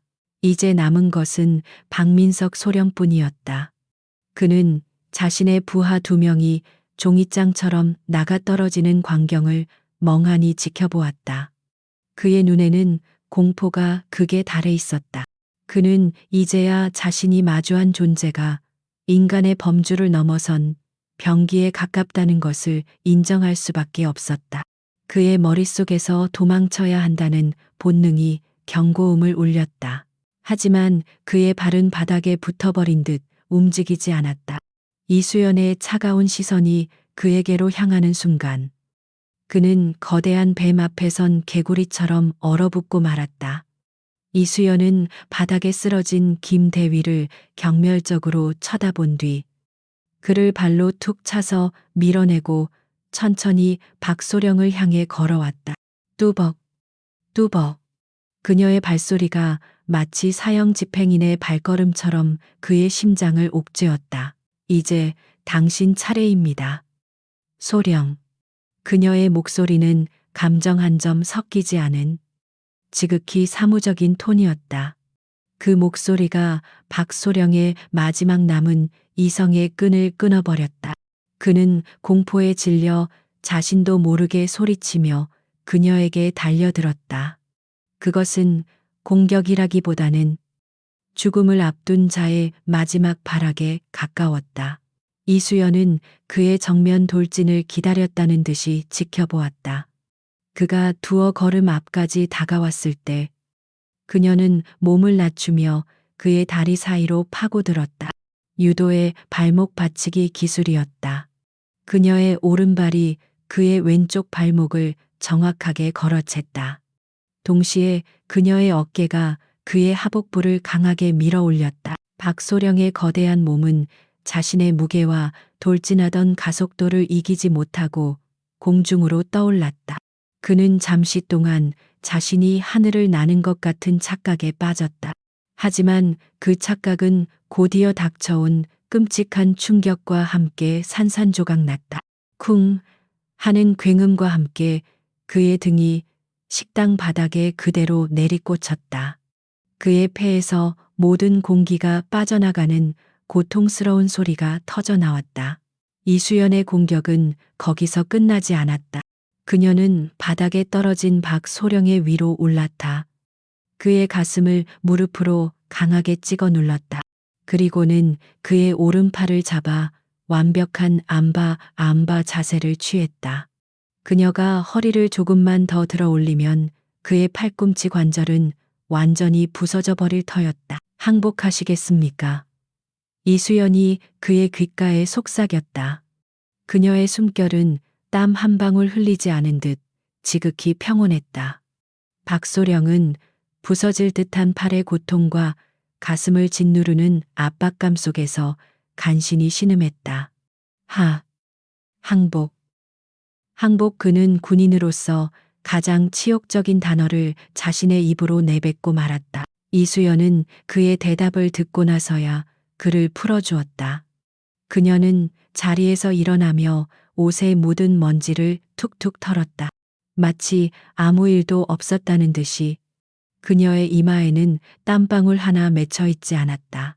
드라제, 대한민국 공군 장교 3명이 단 한 명의 여성에게 제압당하는 데 걸린 시간은 고작 30초 남짓이었다. 식당 안은 완전한 침묵에 휩싸였다. 강씨 할머니는 두 손으로 입을 막은 채 이 비현실적인 광경을 바라보았고, 구석의 사병들은 존경과 경외심이 뒤섞인 눈으로 이수연을 우러러보고 있었다. 그들은 군대에서 교육 영상으로만 보던 특수부대원의 실전 전투 기술을 바로 눈앞에서 목격한 것이다. 그것은 폭력이라기보다는 차라리 한편에 완벽하게 짜인 예술에 가까웠다. 이수연은 바닥에 쓰러져 신음하는 3명의 장교들을 차갑게 내려다보았다. 그녀의 임무는 아직 끝나지 않았다. 물리적인 징벌은 끝났지만 이제 그들에게 합당한 법적, 제도적 책임을 물을 차례였다. 그녀는 주머니에서 자신의 핸드폰을 꺼냈다. 식당 바닥에는 대한민국 공군의 자부심이었어야 할 3명의 장교가 비참하게 널브러져 있었다. 박민석 소령은 꺾인 팔을 부여잡은 채 고통과 굴욕감에 신음했고, 김태환 대위는 탈골된 어깨를 감싸쥐고 거의 울먹이고 있었다. 최진호 중위만이 유일하게 심각한 부상은 피했지만 복부를 강타당한 충격으로 제대로 숨을 쉬지 못한 채 쌕쌕거리고 있었다. 그들의 몸을 짓누르는 물리적 고통보다 더 끔찍한 것은 자신들의 운명이 눈앞의 저 여성의 손에 완전히 넘어갔다는 무력감이었다. 이수연은 그들을 차갑게 내려다보았다. 그녀의 얼굴에는 승리감이나 만족감 같은 감정은 전혀 드러나지 않았다. 오히려 귀찮은 해충을 처리한 후에 무덤덤함에 가까웠다. 그녀는 방금 건장한 장교 3명을 맨손으로 제압한 사람이라고는 믿기지 않을 정도로 평온했다. 호흡은 조금도 흐트러지지 않았고 자세는 꼿꼿했다. 그녀는 주머니에서 자신의 스마트폰을 꺼내 들었다. 그녀의 행동을 지켜보던 박소령의 머릿속에 마지막 남은 한 줄기 희망이 스쳐 지나갔다. 그녀가 헌병대에 신고하려는 것이다. 물론 상황이 최악인 것은 맞지만 어쩌면 기회가 있을지도 모른다. 같은 공군 부대 소속 헌병들이 온다면 팔이 안으로 굽는다고 어떻게든 사정을 봐줄 수도 있지 않을까. 자신의 아버지와 연줄이 닿는 공군 고위 장교에게 연락할 틈이 생길 수도 있다. 그는 필사적으로 머리를 굴리며 최선의 시나리오를 그려보려 애썼다. 하지만 이수연의 손가락은 110이나 부대 헌병대로 연결되는 번호를 누르지 않았다. 그녀는 익숙하게 연락처 목록을 스크롤했다. 수백 개의 이름들 사이를 지나 그녀의 손가락이 한 이름 위에서 멈췄다. 화면에 뜬 이름은 단순했다. 최 장군님. 그녀는 망설임 없이 통화 버튼을 눌렀다. 조용한 식당 안에 통화 연결음이 선명하게 울려 퍼졌다. 그 소리는 마치 새 장교의 운명을 재촉하는 저승사자의 발소리처럼 들렸다. 신호음이 2번 울리기도 전에 전화가 연결되었다. 수화기 너머로 낮고 중후한 목소리가 들려왔다. 이 대령인가? 질문이 아닌 확인의 목소리였다. 이수연은 자세를 바로 하고 마치 상관에게 직접 보고하는 군인처럼 간결하고 정확하게 입을 열었다. 그녀의 목소리는 조금 전과는 비교할 수 없을 정도로 격식을 갖추고 있었다. 통신보안. 이수연 대령입니다. 그녀는 보고를 시작했다. 현재 K55 공군기지 인근 민간 식당에 위치하고 있습니다. 현 시간부로 공군 장교 3명의 신병을 확보하였습니다. 소령 박민석, 대위 김태환, 중위 최진호, 이상 3명입니다. 수화기 너머의 최 장군은 잠시 말이 없었다. 하지만 그것은 놀람이나 당황의 침묵이 아니었다. 상황을 정확하게 파악하고 최적의 다음 단계를 계산하는 지휘관의 침묵이었다. 이수연은 그의 대답을 묵묵히 기다렸다. 바닥에 쓰러져 있던 박소령은 귀를 쫑긋 세우고 그녀의 통화 내용을 엿들었다. 이 대령 장군님. 그의 머릿속이 혼란으로 가득 찼다. 저 여자가 정말 대령이란 말인가? 그리고 지금 장군과 직접 통화를 하고 있단 말인가? 곧이어 최 장군의 목소리가 다시 들려왔다. 혐의는 무엇인가? 이수연은 바닥에 세 사람을 경멸적으로 흘끗 쳐다보며 보고를 이어갔다. 주요 혐의는 대민물의 야기 및 폭행, 그리고 상관 모욕 및 폭행 시도입니다. 상세한 내용은 현장에서 추가 보고하겠습니다. 3명 모두 물리적으로 제압된 상태이며 도주 및 저항의 우려는 없습니다. 상관 모욕 및 폭행 시도. 그 말이 박소령의 귀에 망치처럼 박혔다. 그는 그제야 자신이 저지른 죄의 무게를 실감했다. 단순한 민간인과의 시비가 아니었다. 그는 현역 대령, 그것도 다른 군 소속의 상급 장교에게 폭력을 행사하려 했다. 이것은 군형법상으로도 가장 무거운 범죄에 속하는 용서받을 수 없는 하극상이었다. 그의 마지막 희망이 산산조각 나는 소리가 들렸다. 최 장군은 모든 보고를 들은 뒤 즉각적인 결정을 내렸다. 알겠다. 수고했다. 이 대령. 정확한 위치를 문자로 전송하도록 즉시 합동참모본부 직할조사본부 헌병들을 출동시키겠다. 자네는 신병들이 이첩될 때까지 현장을 통제하고 있도록, 그리고 그 식당 주인과 다른 목격자들의 안전도 확보하게 명심하겠습니다. 이수연이 짧게 대답하고 통화를 끊었다. 통화는 끝났지만 그 여파는 식당 전체를 지배했다. 박소령의 얼굴은 이제 하얀색을 넘어 회색빛으로 변해 있었다. 그의 귀에는 다른 말은 들리지 않았다. 오직 합동참모본부 직할조사본부라는 단어만이 메아리처럼 맴돌았다. 공군 본부도 아니고 국방부도 아닌 합참 직할 헌병대. 군 비리를 전문적으로 다루는 군인들에게는 저승사자와도 같은 존재들이었다. 그들이 출동한다는 것은 이 사건을 일개 부대의 일탈이 아닌 군 전체의 기강 문제로 보고 최고 수준에서 직접 처리하겠다는 의미였다. 김태환 대위는 그 의미를 깨닫고 거의 정신을 놓아버렸다. 그는 더 이상 고통도 잊은 채 넋 나간 사람처럼 중얼거렸다. 합참 직할. 끝났어. 우린 이제 다 끝났어. 그의 눈에서 뜨거운 눈물이 흘러내리기 시작했다. 그것은 아픔 때문이 아닌 자신의 미래에 대한 완전한 절망에서 비롯된 눈물이었다. 최진호 중위는 조용히 눈을 감았다. 그는 차라리 이 모든 것이 악몽이기를 바랐다. 군인인 아버지를 따라 평생 군인이 되기를 꿈꿔왔다. 힘들게 사관학교를 졸업하고 이제 막 중2 계급장을 달았다. 그의 앞에는 창창한 미래가 펼쳐져 있었다. 그러나 그 모든 것이 오늘 단 몇 시간 만에 어리석은 선배들을 따라 나선 대가로 모두 재가 되어 사라져버렸다. 그는 자신의 나약함과 비겁함을 저주했다. 이수연은 전화를 끊은 뒤 그들에게 다가가 차가운 목소리로 말했다. 지금부터 당신들은 군형법에 따라 현행범으로 체포된 상태다. 합참 헌병들이 도착할 때까지 어떤 저항이나 불필요한 행동도 하지 말 것을 경고한다. 모든 행동은 추가적인 범죄로 간주될 것이다. 그녀는 그들에게서 시선을 거두고 겁에 질려 있는 식당 주인 강씨 할머니에게로 다가갔다. 그녀는 조금 전에 살벌한 모습은 온데간데 없이 부드러운 목소리로 할머니를 안심시켰다. 사장님, 이제 괜찮습니다.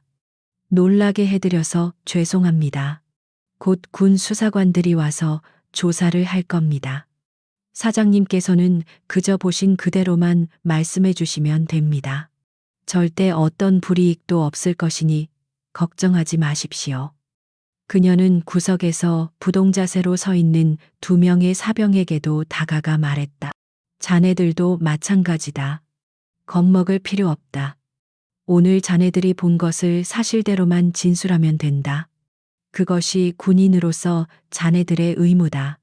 두 사병은 거의 울 것 같은 표정으로 동시에 네, 알겠습니다. 라고 외치며 허리를 굽혀 경례했다.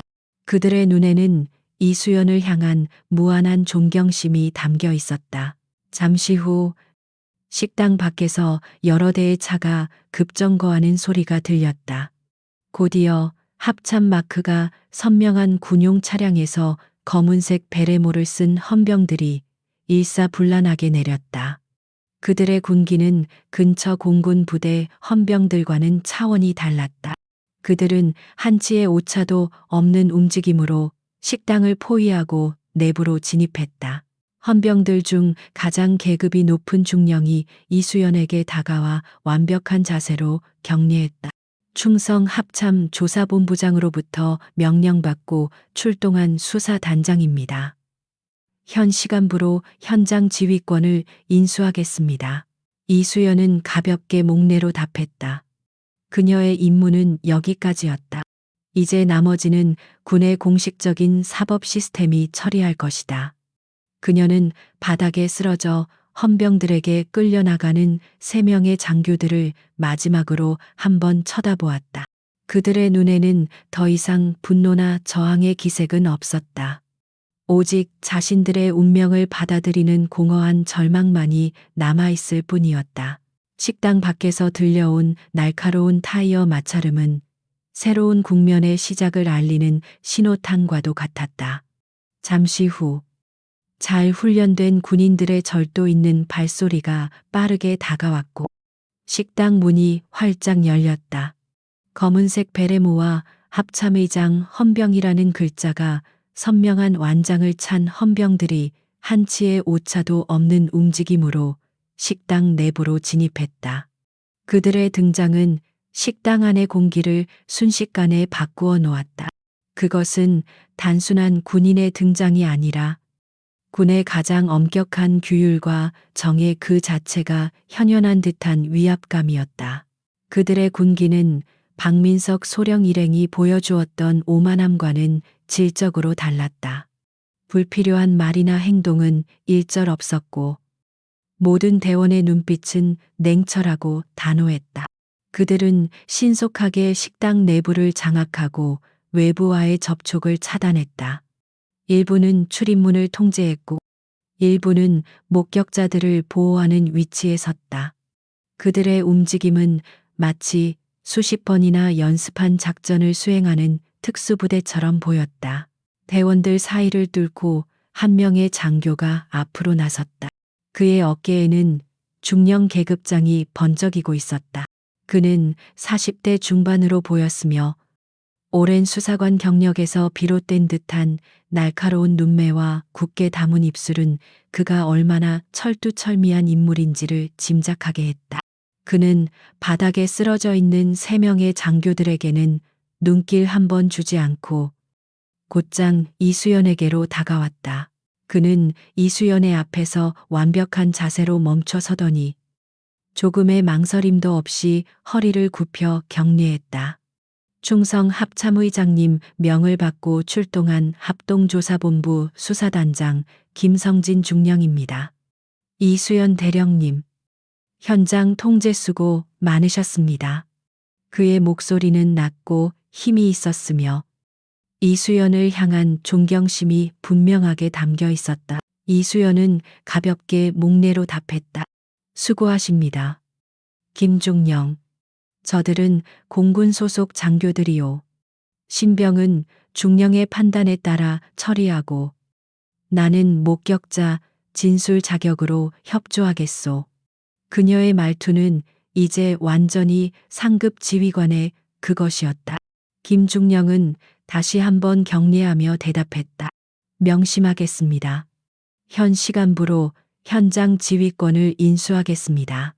대령님께서는 잠시 저쪽에서 대기해 주시면 감사하겠습니다. 김중령은 이수연에게 예의를 갖춘 뒤 천천히 바닥에 널브러져 있는 3명의 장교들에게로 몸을 돌렸다. 그의 눈빛은 순식간에 얼음장처럼 차갑게 변했다. 조금 전 이수연에게 보였던 존경심은 온데간데 없고 범죄자를 대하는 수사관의 냉혹한 시선만이 남아 있었다. 그는 고갯짓으로 부하들에게 명령했다. 헌병 2명이 다가와 박민석 소령을 거칠게 일으켜 세웠다. 박소령은 팔의 고통을 호소하며 저항하려 했지만 헌병은 그의 말을 무시하고 그의 2팔을 등 뒤로 꺾어 플라스틱 수갑을 단단히 채웠다. 장교에게 수갑을 채우는 것은 군대 내에서 엄청난 불명예이자 치욕이었다. 박소령의 얼굴이 하얗게 질렸다. 이러지 마시오. 내가 누군지 알고 나는 공군 소령 박민석이야. 김중령은 그의 발악을 비웃듯 쳐다보며 차갑게 말했다. 박민석 소령, 당신은 지금부터 묵비권을 행사할 수 있으며 변호인의 조력을 받을 권리가 있소. 당신이 하는 모든 발언은 법정에서 불리하게 작용할 수 있음을 명심하시오. 그는 박소령의 계급장을 손가락으로 가리키며 덧붙였다. 그리고 당신의 그 계급장은 지금 이 순간부터 당신을 지켜주는 방패가 아니라 당신의 죄를 더욱 무겁게 만드는 족쇄가 될 것이요. 헌병들은 김태환 대위와 최진호 중위도 베넵스 방식으로 일으켜 세워 수갑을 채웠다. 김 대위는 겁에 질려 아무 말도 못하고 눈물만 뚝뚝 흘렸고 최중위는 모든 것을 체념한 듯 고개를 숙인 채 헌병들의 처분에 몸을 맡겼다. 한때 하늘을 나는 보라매의 자부심을 가졌던 3명의 공군 장교는 이제 초라한 범죄자의 모습으로 전락해 있었다. 김중령은 부하에게 목격자 진술 확보를 지시했다. 젊은 수사관 1명이 공손한 태도로 강씨 할머니에게 다가갔다. 그는 할머니가 놀라지 않도록 최대한 부드러운 목소리로 말했다. 사장님, 많이 놀라셨을 텐데 죄송합니다. 저희는 합동조사본부에서 나왔습니다. 잠시 오늘 있었던 일에 대해 몇 가지만 여쭤봐도 되겠습니까? 강씨 할머니는 잠시 망설이다가 굳건히 서 있는 이수연을 한번 쳐다보고는 용기를 내어 고개를 끄덕였다. 그녀의 목소리는 처음에는 작게 떨렸지만 장교들의 만행을 이야기하면서 점차 분노로 가득 차기 시작했다. 그녀는 그들이 식당에 들어와서부터 보였던 무례한 태도, 음식에 대한 트집, 그리고 자신에게 가했던 모욕적인 언사들을 하나도 빠짐없이 진술했다. 다음은 구석에 앉아있던 2명의 사병 차례였다. 그들은 처음에는 현역 장교들을 고발해야 한다는 사실에 잔뜩 겁을 먹고 위축되어 있었다. 하지만 수사관의 차분한 유도와 무엇보다 이수연 대령이 자신들을 지켜보고 있다는 사실에 용기를 얻었다. 그들은 자신들이 보고 들은 것을 정확하고 상세하게 진술했다. 그들의 진술은 강씨 할머니의 진술과 정확하게 일치했다. 모든 목격자 진술이 확보되고 3명의 장교들이 헌병차로 호송되기 직전이었다. 김중령은 마지막으로 고개를 숙이고 있는 최진호 중위에게 다가가 물었다. 최 중위, 마지막으로 할 말 있나? 지금 하는 진술이 자네의 남은 군 생활, 어쩌면 인생을 좌우할 수도 있을 거다. 그 말에 최 중위의 어깨가 가늘게 떨렸다. 그는 한참을 망설이다가 마침내 결심한 듯 고개를 들었다. 그의 눈은 눈물로 붉게 충혈되어 있었다. 그는 이수연과 김중령, 그리고 식당 안의 모든 사람들을 향해 허리를 깊이 숙였다. 죄송합니다. 정말 죄송합니다. 그의 목소리는 울음에 잠겨 있었다. 그는 모든 것을 자백했다. 박소령과 김대위가 평소에도 얼마나 오만하게 행동했는지, 오늘 식당에서 벌인 일이 결코 우발적인 것이 아니었음을 실토했다. 그리고 그들의 잘못된 행동에 동조하고 침묵했던 자신의 비겁함에 대해서도 솔직하게 인정했다. 그의 자백은 그들의 범죄를 확정짓는 마지막 쐐기였다. 동시에 그것은 한 젊은 장교가 지키고자 했던 최소한의 양심이기도 했다. 반면 박소령과 김대위는 끝까지 묵비권을 행사하며 억울하다는 표정을 지을 뿐이었다. 그들의 모습은 최중희의 진솔한 자백과 극명한 대조를 이루며 그들을 더욱 비참하게 만들었다. 마침내 3명의 장교들은 헌병들의 손에 이끌려 식당 밖으로 끌려나갔다. 그들이 타게 될 군용차는 그들을 부대로 복귀시키는 수송 차량이 아니라 그들의 남은 인생을 결정지을 군사재판소로 향하는 호송차였다. 차문이 닫히는 소리가 유난히 크고 무겁게 들렸다. 모든 상황이 정리된 후 이수연은 김중령에게 자신의 공식적인 진술서를 제출했다. 그녀의 진술은 군더더기 없이 간결하고 객관적이었다. 하지만 그 안에는 새 장교의 범죄 사실이 법률적으로 반박할 수 없을 만큼 명확하게 기술되어 있었다. 김중령은 진술서를 읽어본 뒤 경외감마저 드는 눈으로 이수연을 바라보았다. 이수연은 마지막으로 강씨 할머니에게 다가가 계산대 위에 지폐 몇 장을 올려놓았다. 사장님, 오늘 모든 손님들의 식사비와 소란을 피운 값입니다. 다시 한번 죄송합니다. 할머니는 손사래를 치며 돈을 받지 않으려 했지만 이수연은 부드럽게 그녀의 손을 잡으며 말했다. 받아주십시오. 그래야 제 마음이 편합니다. 모든 것을 마친 이수연은 식당을 나섰다.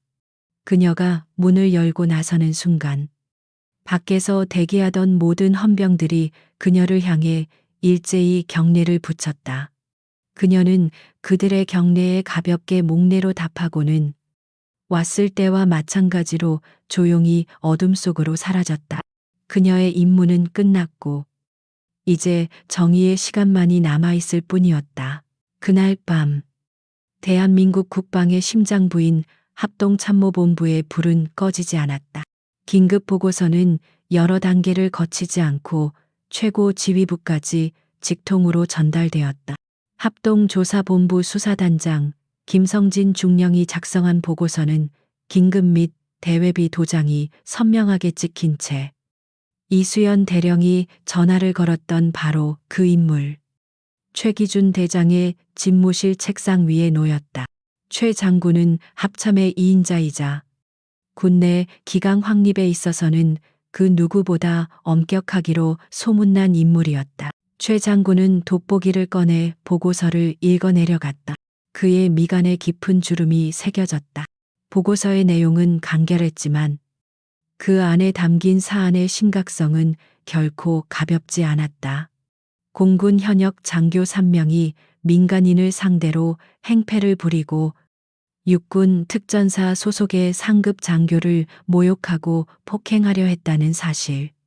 그것만으로도 이미 심각한 사안이었지만 보고서의 마지막 줄에 적힌 이름이 모든 것을 더욱 복잡하고 엄중하게 만들었다. 피해자 육군 대령 이수연. 최 장군은 이수연 대령을 잘 알았다. 그는 그녀의 아버지이자 자신의 오랜 전우인 이강혁 합참의장의 집무실에서 그녀가 어릴 적 아버지를 따라 드나들던 모습을 기억했다. 하지만 그가 아는 이수연은 단순히 합참의장의 딸이 아니었다.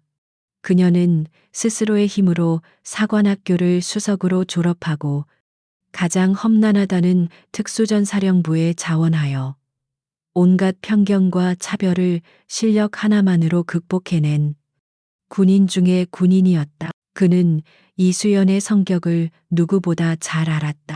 그녀는 결코 자신의 신분이나 배경을 내세우는 법이 없었고 사소한 일로 문제를 일으킬 인물은 더더욱 아니었다. 그런 그녀가 직접 나서서 물리력까지 행사했다는 것은 상대방의 잘못이 도를 한참 넘었다는 것을 의미했다. 최 장군은 보고서를 내려놓고 잠시 눈을 감았다. 그는 이 사건이 단순히 몇몇 장교의 일탈로 끝나지 않을 것임을 직감했다. 이것은 군 전체의 기강회의에 대한 강력한 경고가 될 터였다. 그는 보고서를 들고 지체 없이 합참의장 집무실로 향했다. 집무실은 거대하고 장엄했다. 한쪽 벽면에는 역대 합참의장들의 초상화가 걸려 있었고 다른 쪽 벽에는 대한민국의 모든 군사작전 상황을 한눈에 볼 수 있는 거대한 스크린이 설치되어 있었다. 그 중앙에 대한민국 국군 서열 1위인 이강혁 대장이 앉아 있었다. 그는 서류를 검토하고 있었지만 그의 전신에서는 강철 같은 기운이 뿜어져 나오고 있었다. 의장님, 드릴 말씀이 있습니다. 최 장군이 경례하며 말했다. 이강혁 의장은 서류에서 눈을 떼고 그를 바라보았다. 그의 눈빛은 깊고 고요해서 속을 알 수 없었다. 최 장군은 보고서를 그의 책상 위에 올려놓았다. 이 의장은 아무 말 없이 보고서를 집어들어 읽기 시작했다. 그의 표정에는 아무런 변화도 없었다. 마치 다른 부대의 일상적인 사건 보고를 읽는 듯 무심했다. 보고서를 다 읽은 후에도 그는 한동안 말이 없었다. 집무실 안에는 무거운 침묵만이 흘렀다. 최 장군은 긴장된 마음으로 그의 다음 말을 기다렸다. 마침내 이 의장이 입을 열었다. 그의 첫 질문은 딸의 안부를 묻는 것이 아니었다. 이 보고서의 모든 내용이 한치의 오차도 없이 정확한가? 그의 목소리는 지극히 낮고 차가웠다. 그는 아버지이기 이전에 60만 대군을 책임지는 군 통수권자였다. 네, 의장님. 김성진 중령이 직접 현장에서 모든 목격자 진술을 확보했으며 피의자 중 한 명인 최진호 중위의 자백까지 받아낸 상태입니다. 보고서의 내용은 모두 사실입니다. 최 장군이 대답했다. 이 의장은 고개를 끄덕였다. 그는 인터컴 버튼을 눌러 비서실에 명령했다. 지금 즉시 공군 참모총장을 내 집무실로 들어오라고 하게. 1시간 후 공군 참모총장이 굳은 얼굴로 합참의장실에 들어섰다. 그 역시 사성 장군이었지만 합참의장 앞에서는 고개를 숙일 수밖에 없었다. 그는 이미 자체적인 보고 라인을 통해 사건의 전말을 파악한 상태였다. 자신의 부하들이, 그것도 합참의장의 딸이자 육군 특전사 대령에게 씻을 수 없는 잘못을 저질렀다는 사실에 그의 얼굴은 흑빛이 되어 있었다. 총장, 이 보고서에 대해 설명해 보게.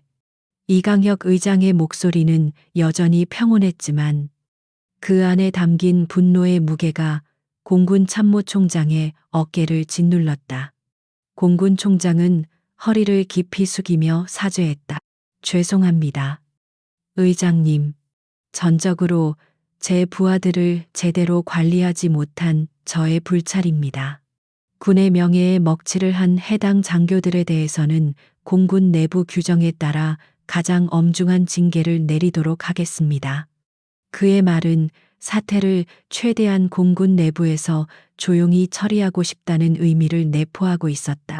사건이 합참으로 넘어가고 군사재판까지 가게 되면 공군 전체의 위신이 추락하는 것은 불보듯 뻔한 일이었기 때문이다.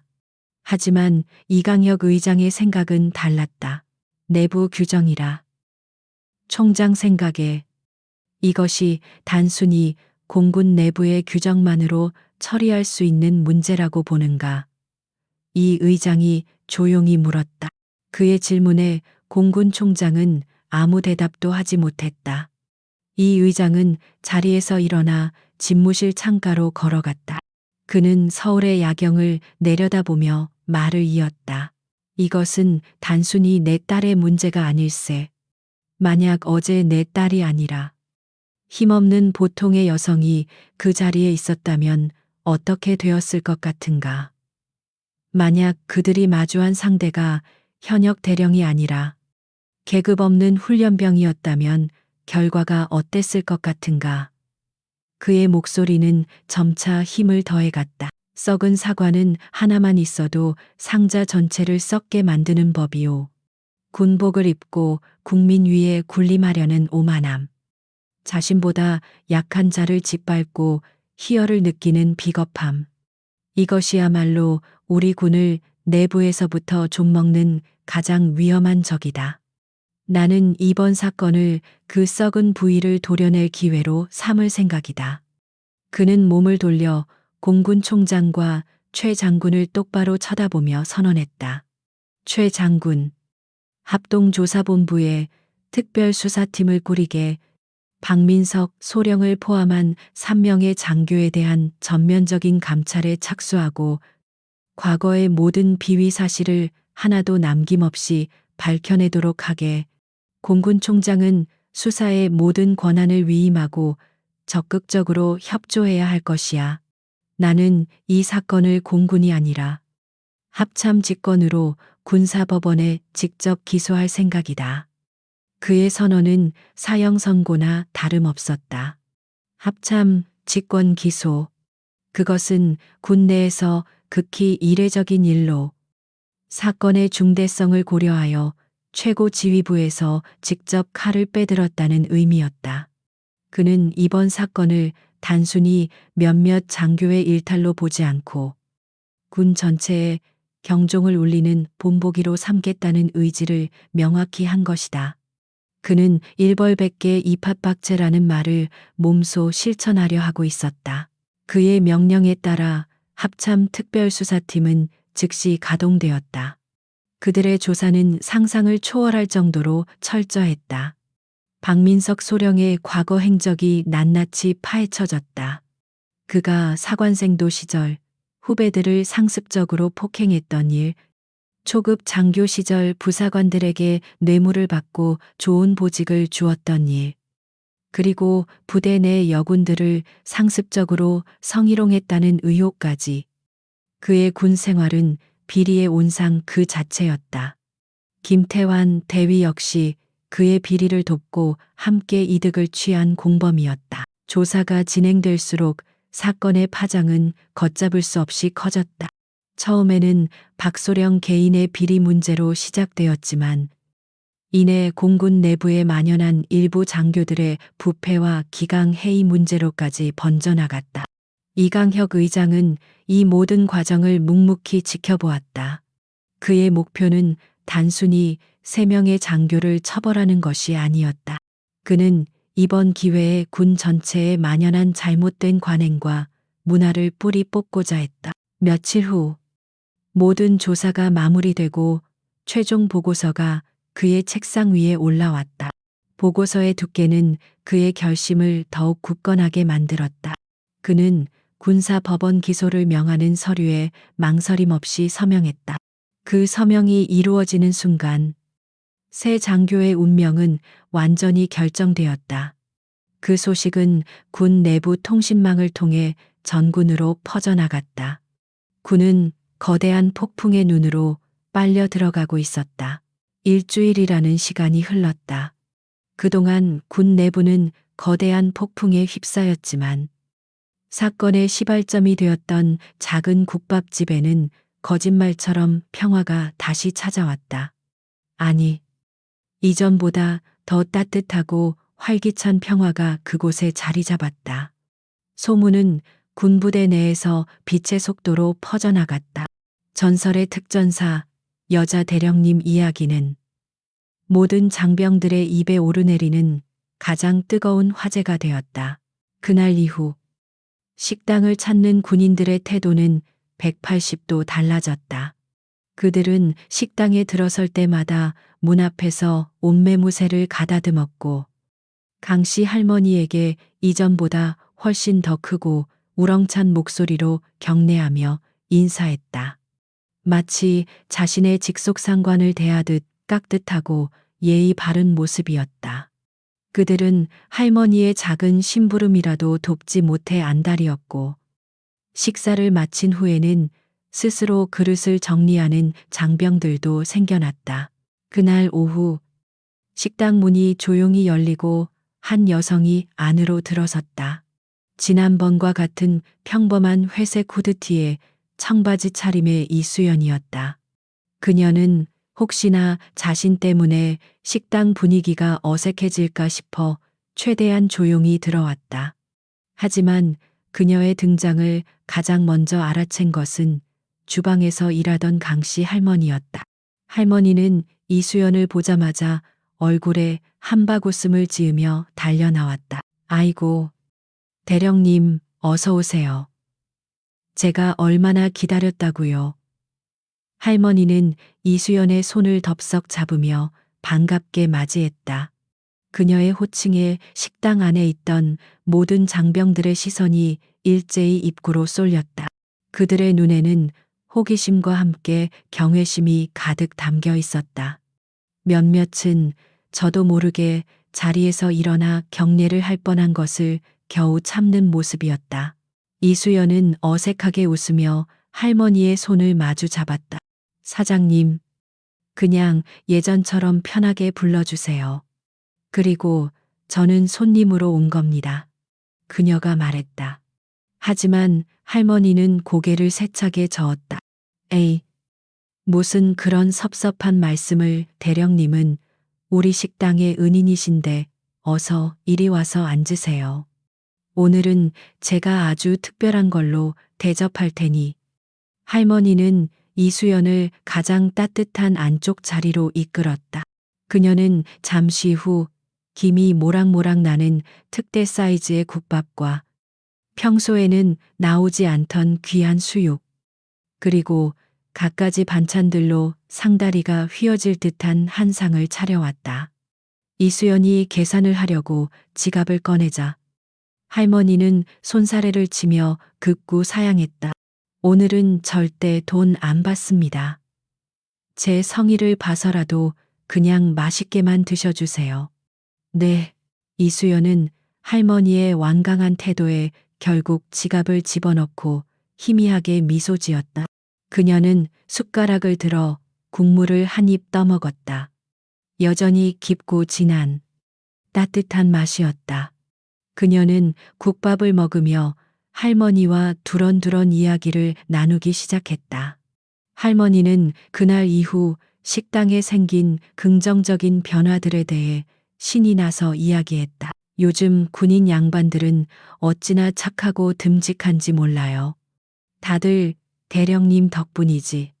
아주 그냥 든든한 아들들이 수십 명은 생긴 것 같다니까. 할머니의 얼굴에는 진심 어린 행복감이 가득했다. 이수연은 묵묵히 그녀의 이야기를 들어주며 고개를 끄덕였다. 그녀가 원했던 것은 바로 이런 것이었다. 거창한 정의의 실현이 아니라 상처받은 이의 일상이 회복되고 작은 공간에 남아 올바른 질서가 다시 세워지는 것. 한참 이야기를 듣던 이수연이 조용히 입을 열었다. 사실 제가 이 집 국밥을 좋아하는 이유가 따로 있습니다.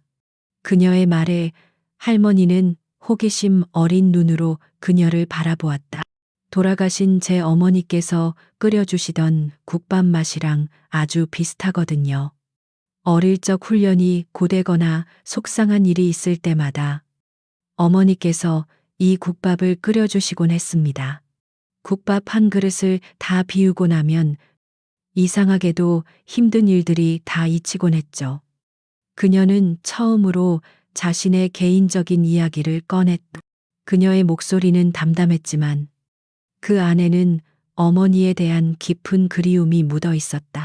늘 강철 같은 군인으로만 보였던 그녀에게서 인간적인 고뇌와 따뜻한 추억을 엿본 순간이었다. 할머니는 아무 말 없이 그녀의 국밥 그릇에 따뜻한 국물을 더 부어주었다. 두 사람 사이에는 말없이도 통하는 깊은 유대감이 흐르고 있었다. 그때 할머니가 무언가 생각났다는 듯이 말했다. 아참, 대령님. 며칠 전에 그 젊은 장교 양반이 혼자 찾아왔었어요. 그 최 모시기 중이라고 했던가. 할머니의 말에 이수연의 숟가락이 잠시 멈칫했다. 최진호 중이. 그는 그날 유일하게 자신의 잘못을 뉘우치는 듯한 모습을 보였던 젊은 장교였다. 할머니는 그날의 일을 회상하며 이야기하기 시작했다. 며칠 전 저녁, 최진호 중이가 사복 차림으로 혼자 식당을 찾아왔다고 했다. 그는 잔뜩 수척해진 얼굴로 들어와서 할머니를 보자마자 그 자리에 무릎을 꿇고 머리를 조아렸다. 그는 흐느끼며 자신의 비겁함과 잘못을 사죄했다. 그는 그날의 일로 인해 군사재판에 회부되었으며 어떤 처벌이든 달게 받겠다고 말했다. 그는 주머니에서 꼬깃꼬깃한 돈 봉투를 꺼내 깨진 그릇값과 할머니의 정신적 피해에 대한 보상이라며 내밀었다. 할머니가 괜찮다고 사양했지만 그는 막무가내로 돈을 탁자 위에 올려놓고는 식당 구석에 있던 빗자루를 들고 1시간 넘게 묵묵히 식당 청소를 도왔다고 했다. 청소를 마친 그는 다시 한번 할머니에게 깊이 고개를 숙여 사죄한 뒤 조용히 식당을 떠났다. 할머니는 이야기를 마치며 덧붙였다. 사람이 살다 보면 누구나 실수는 할 수 있는 거지. 그래도 저렇게 자기 잘못을 뉘우칠 줄 아는 걸 보니 아직은 괜찮은 청년 같다는 생각이 들더구먼. 할머니의 눈빛은 그를 동정하고 있었다. 이수연은 모든 이야기를 조용히 듣고 있었다. 그녀의 표정은 알 수 없는 생각에 잠겨 있는 듯했다. 그녀는 최진호 중위의 행동에서 한 줄기 희망을 보았다. 군대라는 거대한 조직도 결국은 사람으로 이루어져 있다. 박민석 소령처럼 썩어빠진 사람도 있지만 최중위처럼 잘못된 길에서 돌아설 용기를 가진 사람도 있는 법이다. 어쩌면 그에게는 다시 한번 기회를 주어도 좋지 않을까. 그녀는 국밥 그릇을 깨끗하게 비웠다. 속이 든든해지자 그동안의 긴장으로 무거웠던 마음도 한결 가벼워지는 것을 느꼈다. 그녀는 자리에서 일어나며 이번에야말로 계산대 위에 돈을 올려놓았다. 할머니가 또다시 사양하기 전에 그녀는 부드럽지만 단호한 목소리로 말했다. 사장님, 정당한 노동의 대가는 반드시 받아야 하는 겁니다. 이것 또한 질서의 일부입니다. 그녀의 말에 할머니는 더 이상 거절하지 못하고 멋쩍게 웃으며 돈을 받았다. 이수연은 식당을 나서기 전 할머니에게 허리를 굽혀 정중하게 인사했다. 잘 먹었습니다. 또 오겠습니다. 그녀가 식당을 나설 때 안에 있던 모든 장병들이 마치 약속이라도 한 듯이 일제히 그녀에게 경례했다. 그들의 경례에는 조금의 강요도, 형식도 없었다. 그것은 진심에서 우러나온 존경의 표시였다. 이수연은 그들의 경례에 가볍게 목례로 답하고 식당을 나섰다. 저녁 노을이 부드럽게 거리를 비추고 있었다. 그녀는 복수가 가져다주는 짜릿한 쾌감보다 파괴되었던 질서가 회복되고 상처 입은 마음이 치유되는 과정에서 오는 잔잔한 만족감이 훨씬 더 값지다는 것을 깨달았다. 그녀의 발걸음은 그 어느 때보다 가볍고 평온했다. 사건이 있은 후 한 달이라는 시간이 지났다. 대한민국 군사법원 대법정. 법정 안의 공기는 얼음장처럼 차갑고 무거웠다. 피고인석에는 계급장과 모든 장식이 제거된 민문의 군복을 입은 3명의 남자가 고개를 숙인 채 앉아 있었다. 한때 하늘을 지휘하던 오만한 공군 장교들의 모습은 온데간데 없고 죄의 무게에 짓눌려 초라해진 3명의 죄수만이 그 자리를 지키고 있었다. 방청석 한쪽에는 공군 참모총장을 비롯한 공군 수뇌부들이 침통한 표정으로 앉아 있었다. 반대쪽에는 이 사건의 전말을 지켜본 강씨 할머니와 2명의 사병이 증인 자격으로 참석해 있었다. 그리고 법정 가장 앞줄 재판장석에는 3명의 군판사들이 엄숙한 표정으로 앉아 판결문을 검토하고 있었다. 그들의 어깨 위에는 개인적인 감정이 아닌 오직 군법과 정의의 무게만이 실려 있었다. 마침내 중앙에 앉은 재판장이 자리에서 일어났다. 그의 낭낭하고 힘있는 목소리가 법정 전체에 울려 퍼졌다. 지금부터 피고인 박민석, 김태환, 최진호에 대한 판결을 선고하겠다. 그는 잠시 피고인들을 날카로운 눈으로 쳐다본 뒤 판결 이유를 읽어 내려가기 시작했다. 피고인들은 대한민국 군인으로서 국민의 생명과 재산을 보호하고 국가에 헌신해야 할 신성한 의무를 저버렸다.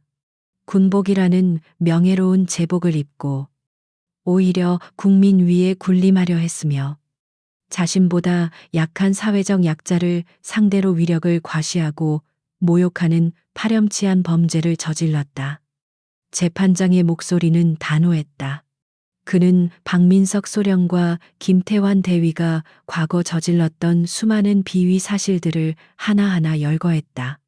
후배들에 대한 상습적인 폭행과 가혹 행위, 부사관들로부터의 뇌물수수, 그리고 여군들에 대한 성희롱까지. 그들의 범죄는 단순한 우발적 실수가 아니라 오랫동안 군 조직 내에서 암처럼 자라온 악성 종양이었음이 명백히 밝혀졌다. 특히 피고인들은 자신들의 잘못을 지적하는 상급 장교에게 반항하고 심지어 폭력을 행사하려 하는 등 군의 근간인 지휘 체계와 기강을 뿌리부터 흔드는 용서받을 수 없는 하극상을 저질렀다. 이는 단순히 개인의 일탈을 넘어 군 전체의 명예를 실추시키고 국민의 신뢰를 배반한 중대한 범죄 행위다.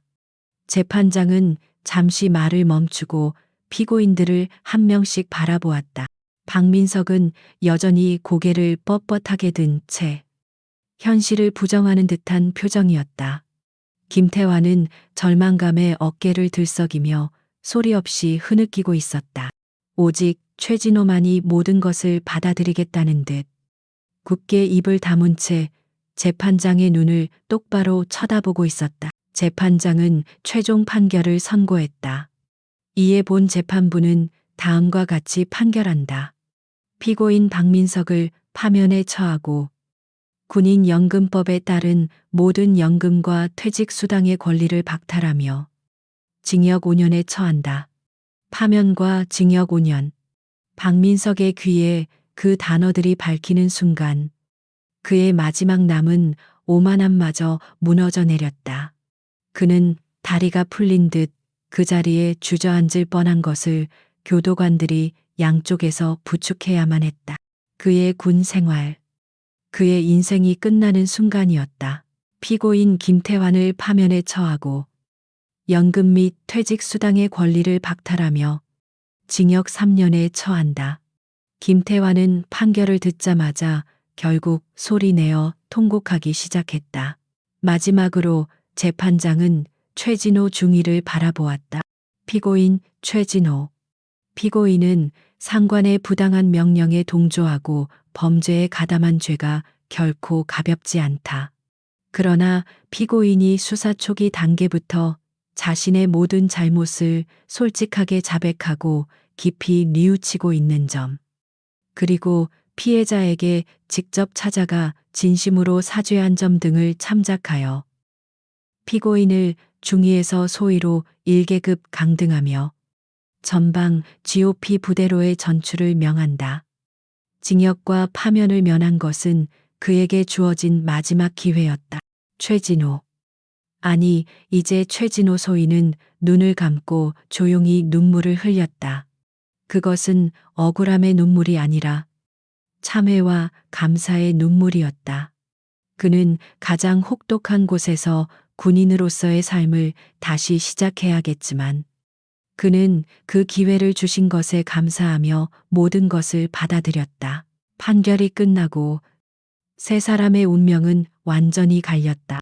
박민석과 김태환은 군 교도소로 이송되었고 최진호는 며칠 후 아무도 알아주지 않는 최전방 부대로 짐을 쌌다. 이 사건은 군 내부 통신망을 통해 전군에 공지되었다. 그것은 단순한 사건 공지가 아니라 군의 기강을 바로 세우겠다는 합참의장의 강력한 의지가 담긴 경고문이었다. 그 후 국밥집의 대령님 사건은 군 내에서 전설처럼 회자되었다. 사람을 외모로 판단하지 마라. 군복의 무게를 항상 기억하라는 교훈과 함께 사관학교와 신병교육대에서 가장 중요한 정신교육 자료로 활용되었다. 이수연의 행동은 많은 젊은 장병들에게 진정한 군인이란 무엇인가에 대한 깊은 울림을 주었다. 그리고 다시 몇 달 후 강원도의 험준한 산악지대에 위치한 특수전사령부 흑표부대 훈련장. 더 빨리 적은 기다려주지 않는다. 정신 똑바로 차려. 흙먼지가 자욱한 훈련장에서 완전 군장을 한 이수연 대령이 대원들의 훈련을 독려하고 있었다. 그녀의 목소리는 칼날처럼 날카로웠지만 그 안에는 대원들에 대한 깊은 신뢰와 애정이 담겨 있었다. 그녀는 이제 자신의 자리로 완전히 돌아와 있었다. 부하들과 함께 땀 흘리고 함께 구르며 조국을 지키는 가장 강하고 명예로운 칼날을 벼리는 임무. 그것이 그녀의 숙명이자 자부심이었다. 그녀는 훈련에 힘들어하는 젊은 여군 부사관의 어깨를 두드리며 말했다. 힘든가 힘들수록 정신은 더 맑아져야 한다. 네가 강해져야 우리가 지켜야 할 사람들이 편히 쉴 수 있는 거야. 그녀의 눈빛은 그 어느 때보다 강하고 깊었다. 그녀는 멀리 펼쳐진 대한민국의 산하를 바라보았다. 그녀가 지켜야 할 조국, 그리고 그 안에서 살아가는 수많은 사람들, 국밥집 할머니와 같은 평범하고 선량한 이웃들. 그녀는 그들을 지키기 위해서라면 언제든 기꺼이 괴물이 될 준비가 되어 있었다. 진정한 강함이란 약한 자를 짓밟는 것이 아니라 그들을 위해 기꺼이 스스로를 던지는 것임을 그녀는 온몸으로 증명하고 있었다. 그녀의 입가에 희미한 미소가 떠올랐다. 그것은 모든 것을 제자리로 돌려놓은 자의 조용한 만족감이었다. 제작자 코멘트. 오늘 이야기는 어떠셨나요? 우리의 일상 속에서 마주칠 수 있는 부당함에 맞서 싸운 한 군인의 이야기는 우리에게 많은 것을 생각하게 합니다. 진정한 강함은 화려한 겉모습이나 높은 지위가 아니라 올바른 신념과 그것을 지켜낼 용기에서 나온다는 것을 말입니다. 여러분이 생각하는 진정한 강함은 무엇인가요? 댓글을 통해 여러분의 생각을 자유롭게 나눠주세요. 오늘의 이야기가 마음에 드셨다면 좋아요와 구독 버튼을 눌러주시는 것 잊지 마세요. 여러분의 응원이 저희에게는 가장 큰 힘이 됩니다. 다음에는 더 흥미롭고 통쾌한 이야기로 찾아뵙겠습니다. 감사합니다.